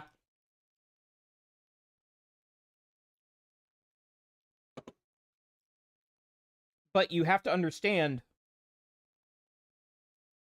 there's no such thing as privacy if you're going to participate in modern society at all. If you go outside, if you drive down a road, if you go to a strip mall, everybody else's phone is gathering telemetry about you. The security systems and surveillance systems are watching you basically the whole time. Ditch that graphene phone and literally go in the woods in a log cabin and abandon technology and retreat from society as a whole. I'm not saying don't try to keep private data private. I just want you to understand how much work that is. And you need to make a call about how much that's worth to you.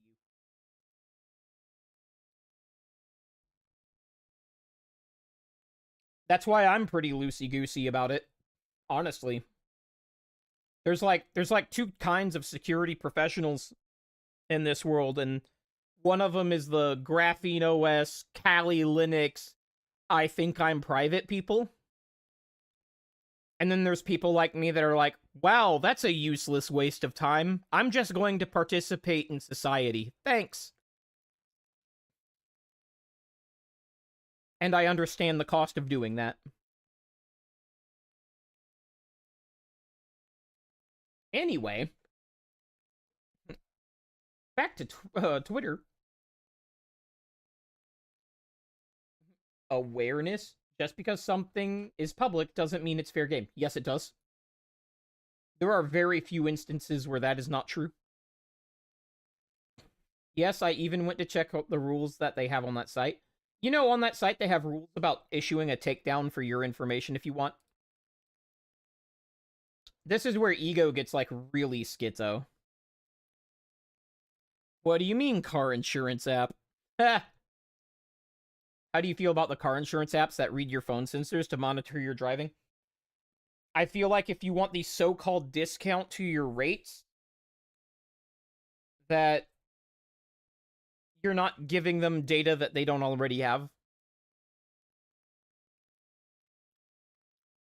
It's not that you're getting a discount for giving them that information, which I'm not giving them because sometimes the driving data can have legal repercussions, so I'm not giving that to them. But your base rate, you're getting a penalty for not giving it to them. You absolutely are. The site is collecting and publishing information about VTubers' menstrual cycles, even if they only use public tweets and have rules against doxing or harassment, even if moderation is still legally and ethically risky. It is not legally risky in the slightest. Sorry. You might have a point about ethically, but legally this is not a gray area. They absolutely can do this. Public posts does not equal consent. Yes, it does. Sorry. You're just wrong. Just because a tweet is public doesn't mean it's okay to collect it, label it, and create a searchable profile about someone's body or health. You might want to talk to every AI company ever, and even Grok. And Twitter itself. Dumbass. People still have a right to control how sensitive personal information is. They don't. Actually. They don't. Not if they put it out in public. If you were talking about a hospital posting this shit, you would have a point. Speculative information is dangerous. That's true anywhere at any time, but this is the it is probably the least true about this topic specifically. Guessing someone's cycle based on vague posts like my tummy hurts or mood updates can create false or misleading health profiles. That's a stretch. They're not presenting this as a health profile. They're presenting this as what are they presenting this as? They're presenting it as what it is, which is guessing. This can be embarrassing, stigmatizing, or even harmful if others misuse the data. If it's embarrassing or stigmatizing, don't post it. You have control over that. You don't have to talk about how much your tummy hurts. You don't have to talk about your mood. And you certainly don't have to tell people that you started your period. That is completely up to you.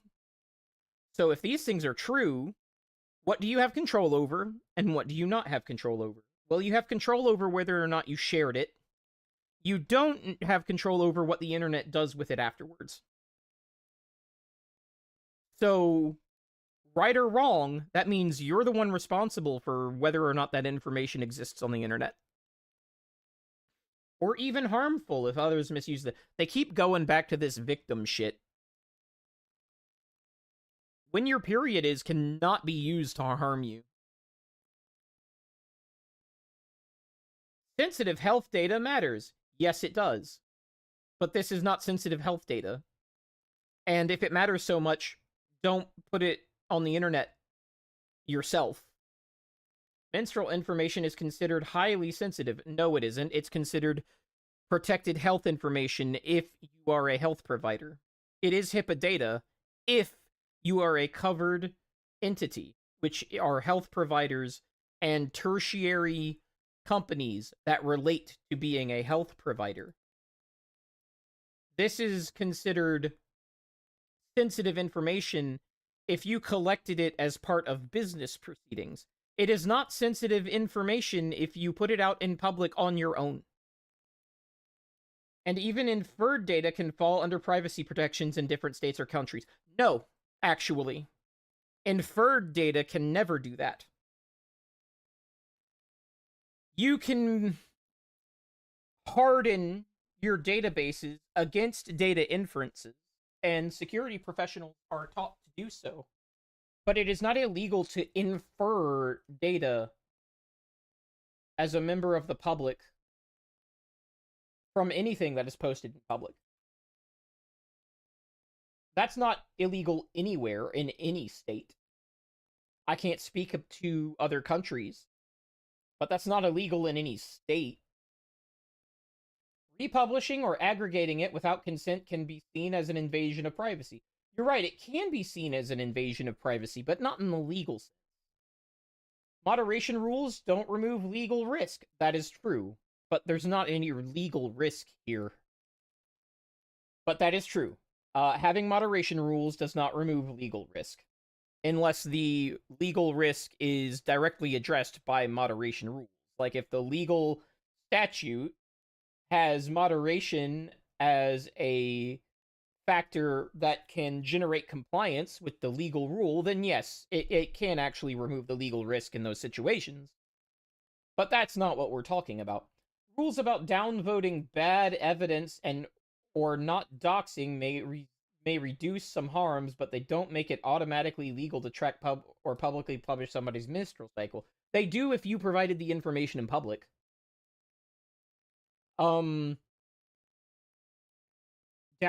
bad evidence is not a harm reduction mechanism, and there's no harm coming from bad evidence about your menstrual cycle. And please, no one's doxing anybody. It is automatically legal to track what somebody says in public. That is automatically legal. You can even do it with a bot. X is doing it to me right now. Twitch is doing it to me right now. AI crawlers are doing it to this post right now, and it is perfectly legal. VTubers deserve privacy? No. This is the deserving.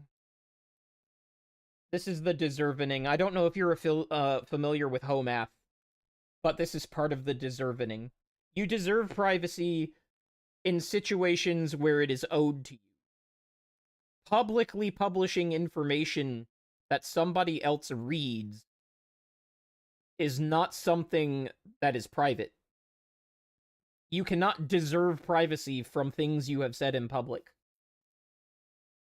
Bro, you're forgetting about vampires? Being online doesn't mean giving anyone permission to create detailed health or bodily profiles. You're right.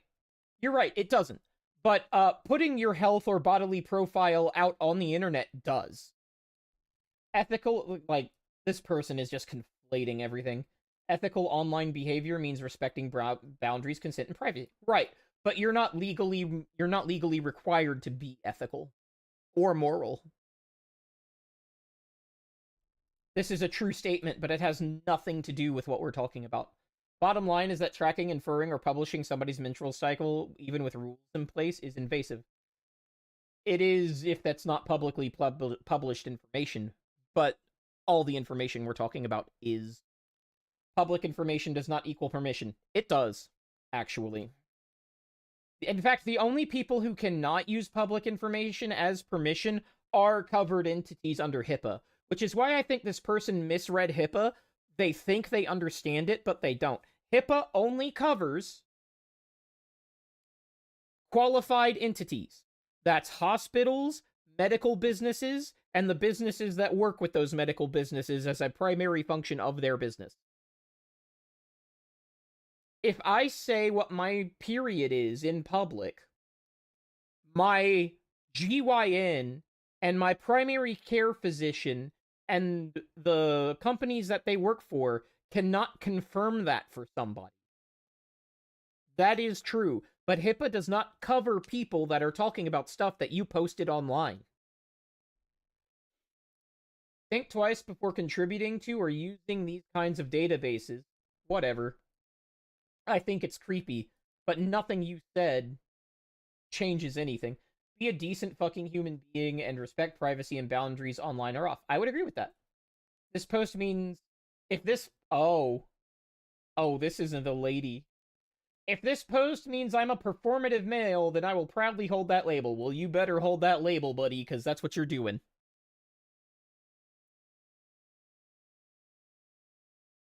Did you know that white knighting gets you more pussy? Yeah, this post was by a male, not even a woman. Doesn't have a menstrual sign. Opinion rejected. And also military chains of command if decision needs to be made based on... Yeah. Yeah, RM figured it out at the same time. Yeah. It's very limited is the point. Do I think it's weird? Yeah. Do I care? No. Is it illegal? Hell no. Hell no. Are you even a VTuber? Like I said, this is kind of proof that I don't investigate the people saying these things.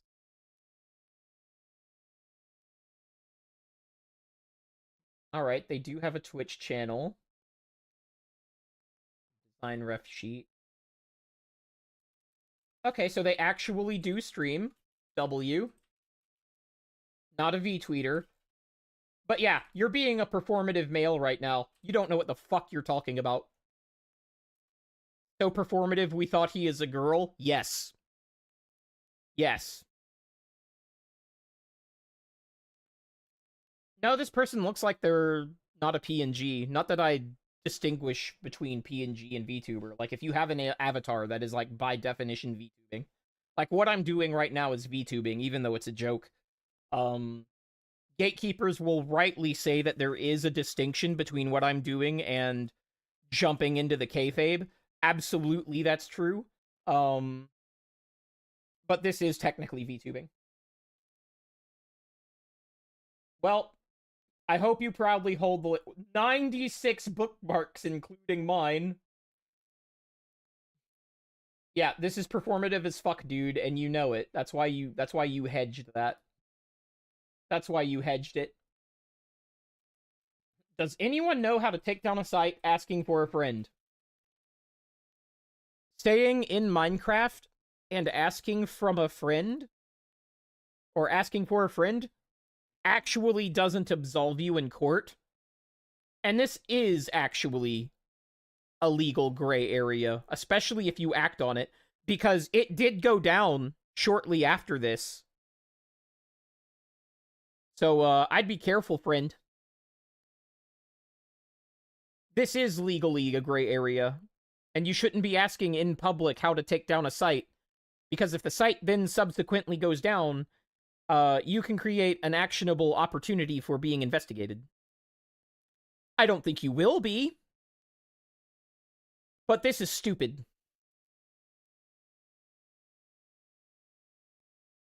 Let's see. Firstly, you need to find where the website is located before your friend can see if there's anything that can be done. If it's an actionable country, you can file a takedown with local enforcement if you have a good enough reason to get the website taken down. Yeah, you can, but you don't. Listen, I don't normally harp on the misogyny of the creator space, but like, this is not normal. This should never be normal. Stop treating women like cattle. Okay? In VTubing, this is normal, tourist. You need to understand your audience and what you're getting into, and you need to do market research. This is what otakus do. It's not even just VTubing. This is what otakus do. This is idol culture. Maybe don't publicly post updates about your period if you don't want the public to know about your period. Yeah. All this effort to create a period tracker without the hindsight that even if women are ovulating, they'd never fuck them even if they were the last person on Earth. This isn't about fucking you, dude. This is about the fantasy thing I was talking about earlier. They don't actually think that. Talking about one's period in public does not give consent for an individual to start tracking it. They don't need your consent. They literally don't. That's the whole problem. You think this is a consent issue. It's not. They don't need your consent. It's not a crime. This is disturbing behavior? Probably. And the rage baiting in the comments? It's not rage baiting, bro. Please reconsider the people you support and follow. Follow police! Opinion discarded. Well, you should have never posted about your period online. True. Girl, it's something we live with monthly. It is something that needs to be talked about more. It's something that needs to be helped more, too. Yeah, I'd say that's all true. Us putting our periods or issues online doesn't give anyone the right to do that. Actually, it does. Like, you were good until that last line. You were good until this. It actually does give people that right. You don't seem to know what a right is. A right is not something that you approve of. That is by definition not a right. If you have to approve of it for it to happen, that's not what a right is. A right gets to happen whether you approve of it or not. That's what makes it a right. It's obvious you're a tourist. You're not prepared for the industry or fan base. True. Weird things come with being a VTuber too. Fan service and something cringe. It's part of it. W post. I don't even know my own wife period cycle. What country is this person from? That's some grammar. Do I get to know what? Tokyo. Okay, that explains it. Actually, that explains a few things. Yeah, if you don't know your wife's cycle, you are the problem. Mr. Soon to be divorced? Yeah. Yeah, I hear marriages are in a great state in Japan right now, I'm just saying. Perfect example of just because you can doesn't mean you should. Yeah, I'd agree with that. You know what this post doesn't say? This post isn't telling people, oh, that's illegal. I'm going to sue you. I'm going to take your website down. You shouldn't do this, not because it's right or wrong, or because it's illegal and you're going to get in trouble. I'm telling mom. That's what this post doesn't say. And that's what makes it a good post. This is just their opinion on the behavior. W. Somebody emailed this VTuber. I think they're a VTuber. Somebody emailed them. It's really not that serious, bro. I'll just sit here and wonder how long it'll take for people to remember a good... Okay, that's the Tectone thing. That's a different stream at this rate, because we're at like 9:35. But yeah. Yeah, some people, they don't seem to understand how information flows on the internet. They don't understand that literally VTuber fans are basically the last population to know what your period is, because everywhere you shop already knows it. Apple knows when your period is. Google knows when your period is. Both of them sell that information to other parties, by the way. Your retailers know when your period is, and they sell that information too. VTuber fans are basically the last people to know this. And it seems like there's a lot of people who are very ignorant about the size and scale of industrial data collection and what can be figured out and inferred. I like the gloomy response right under it. You're right, I didn't talk about that. Whoever stopped tracking my periods on the ovulation site in 2024, just tell me you hate me to my face. Nice. Nice. 07 to the chatters you've lost along the way. 07, boys. This relates a lot to that Target article. Remember what that Target article says? That women are generally ignorant of the things that you can track about them, and as long as you lie to them about it, it's okay? See, that's the whole problem. They put it on a website and they put it in public that you could track this information based on what they say in public, and that makes them angry. It's not that you're doing it, it's that they know you're doing it. So they're taking the advice from that Target article from 2012 and they're confirming it. They have no concept about how many entities, governmental, commercial, and otherwise, that know exactly when their periods start and stop for the purposes of selling them products. But the minute some otaku puts it on the website, it's a problem. Ollie taught me this lesson long ago. Do tell. Do tell.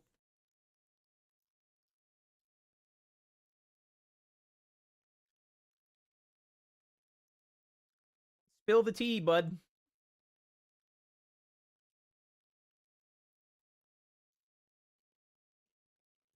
Also, I'm going to tell you another thing. Not Gloomy. Gloomy's being pretty based. But the other VTubers, if you're disturbed about your periods being tracked by your audience, do you have any fucking idea the other stuff you are telling your audience? I've already told y'all.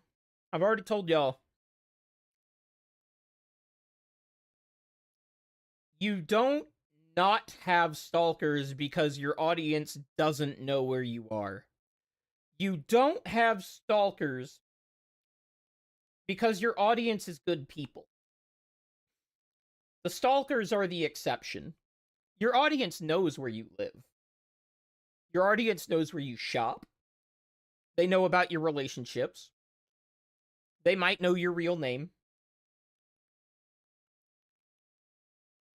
You overshare so much, and you have no idea of the things that your audience knows that they don't talk about in public or with other people. And if you're freaking out this much about a period website, like, you seriously have no clue how nice your chat is being behind the scenes. I guarantee you, if you're oversharing your period, you're oversharing enough to dox you. To find your address, exactly where you live, your daily routines. They don't even have to come to your house. They can go shopping where you shop. You'll never know they're there. Take pictures of you in public. You'll never know they're there. Because you don't even consider that you're being watched. Which window is next to your PC? What your parking lot looks like.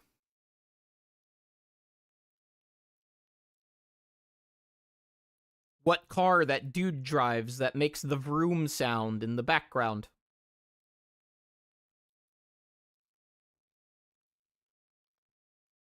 Your favorite Starbucks.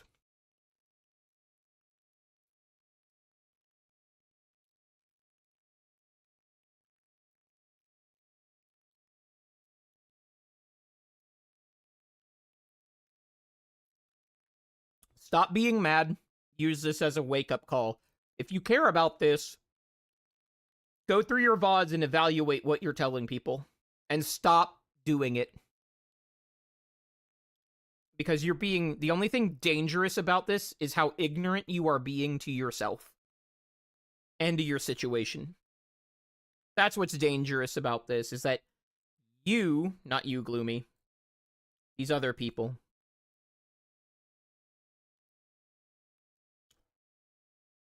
people like this person, you don't understand what can be inferred about your life from the stuff you talk about. And that's why you're upset about this, is because it's reminding you or teaching you about a fact that is extremely uncomfortable.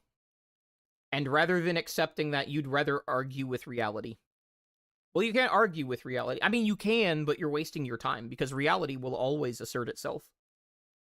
It doesn't matter what your ideology is. It doesn't matter what you think is right or wrong. Reality is always going to assert itself over time. And you can treat this like an otaku problem, like a fan problem, or you can take this opportunity to learn that the stuff you share online and in your streams can be used to locate you. Not just you, but your friends, if you have them. Your family, if you have them. There's a South Park episode about this? Oh, like which season? Because of course there is.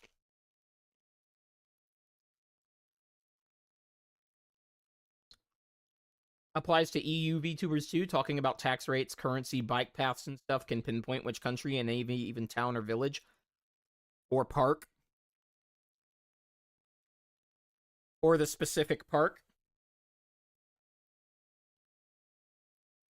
It's almost like somebody ran into somebody creepy in a park once. Because exactly that. Not naming names. Oh boy, Chatty, a very localized power outage happened. I sure hope there's no publicly available website that shows you where power outages are in real time. That would be a disaster, Chatty.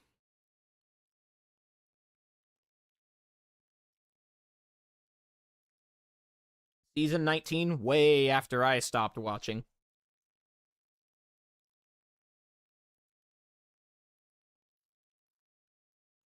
You know what's funny? The landlords in this one area all seem to have the same ethnic names. Weird!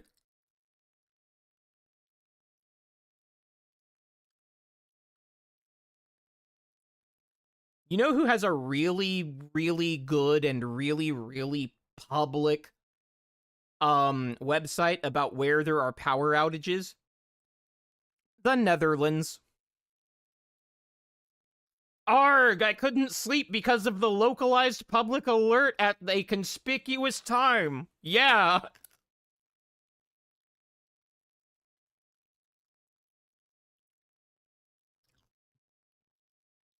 Remember when her mods modded Gordude for saying what state that was in, even though it was all over the news? What state that was in? Pepperidge Farm remembers. It was all over the fucking news. Like, I don't know if EU saw it. You probably didn't. But in the States, That was national headlines on every website and every newspaper. It was front page news because the news media doesn't like DeSantis. So when something goes wrong in Florida, it's front page news. That's why that was front page news. It was front page news because it was embarrassing to DeSantis.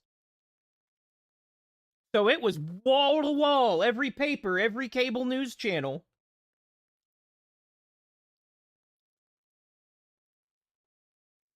Yeah, I've had a few talks with the lieutenant governor about human in the loop on AI.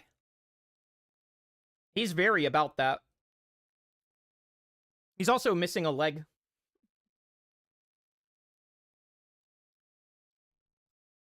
Even an island in the Pacific heard about it. Gee, I wonder which island that was. But yeah. So Gordude says in chat the thing that is in every fucking newspaper.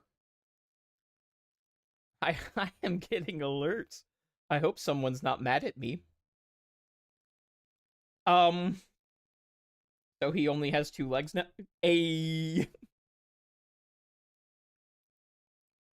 But like, so he says, "Oh, so that's that thing that happened in Florida." Immediately modded. It's like, bro, who do you think you're hiding that from?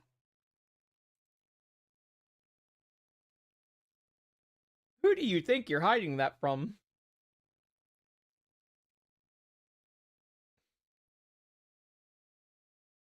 By the way, it may not be a good idea to consistently stream during inclement weather or other situations that can easily be heard through a microphone.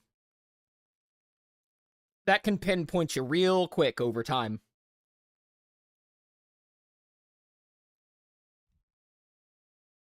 Some people are not aware that the rest of the country does not have violent thunderstorms at the same frequency as certain parts of Florida. Some people are not aware that that's not normal and easily tracked. Some people should know better.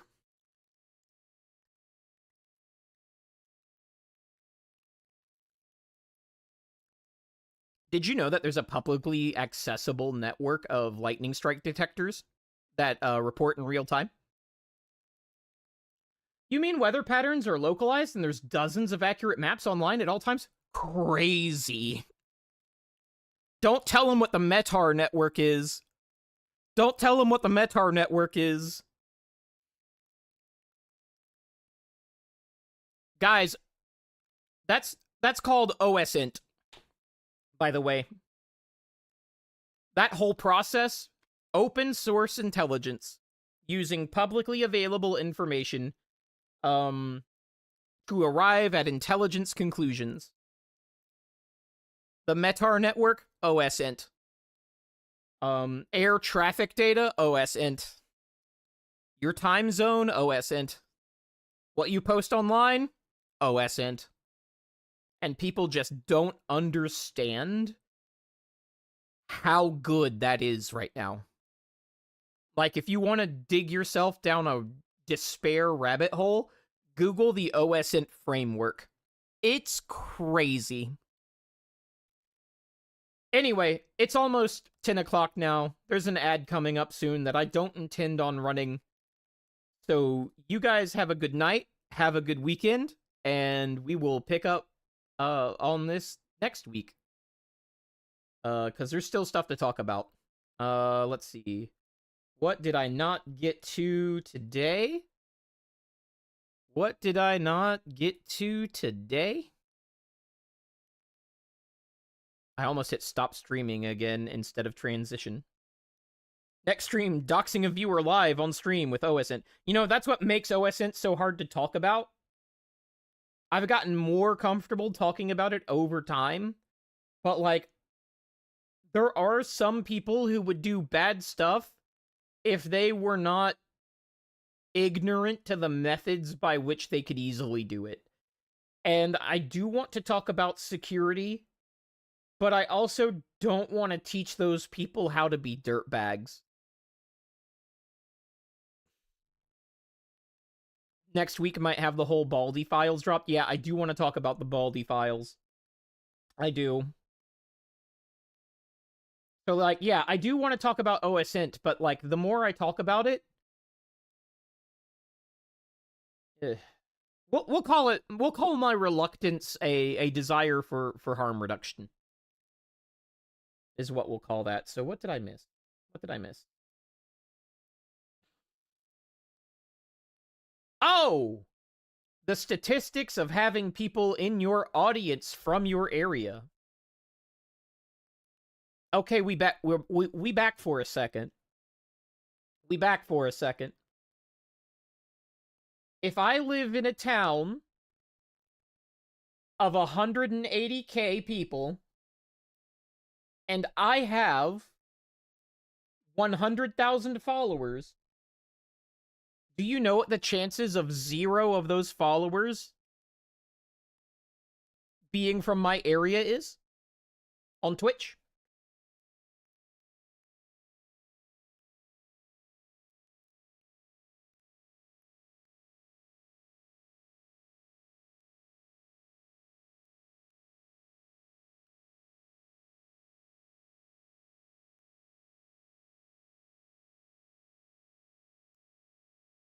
Do you know what that is? I'd be surprised if you did. There's a chatter that lives near me. Yeah.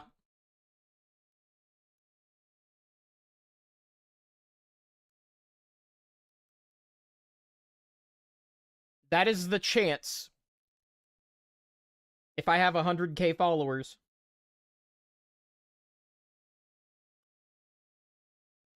180k is not a big city. A lot of these VTubers are from much, much larger metro areas. And this chance only gets worse the larger your metro is.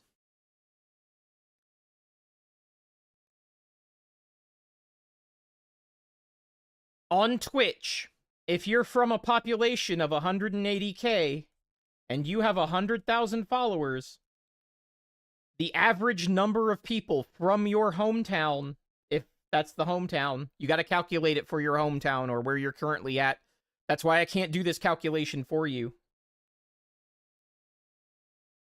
Is about 10. Is about 10 at those numbers. Yeah, Austin has a lot more than 180,000 people, too. Like, I think some other person did this calculation for them, and the odds that somebody wasn't from their audience was 1 in 4 billion. Which is why I tell streamers, if you're of 4 of you, and you live in a large apartment complex, you have a chatter in that apartment complex. Assume it. Just assume it. Anyway, I really wanted to say that tonight. I really wanted to say that tonight. So goodbye for real this time. Goodbye for real this time. Tweaky House!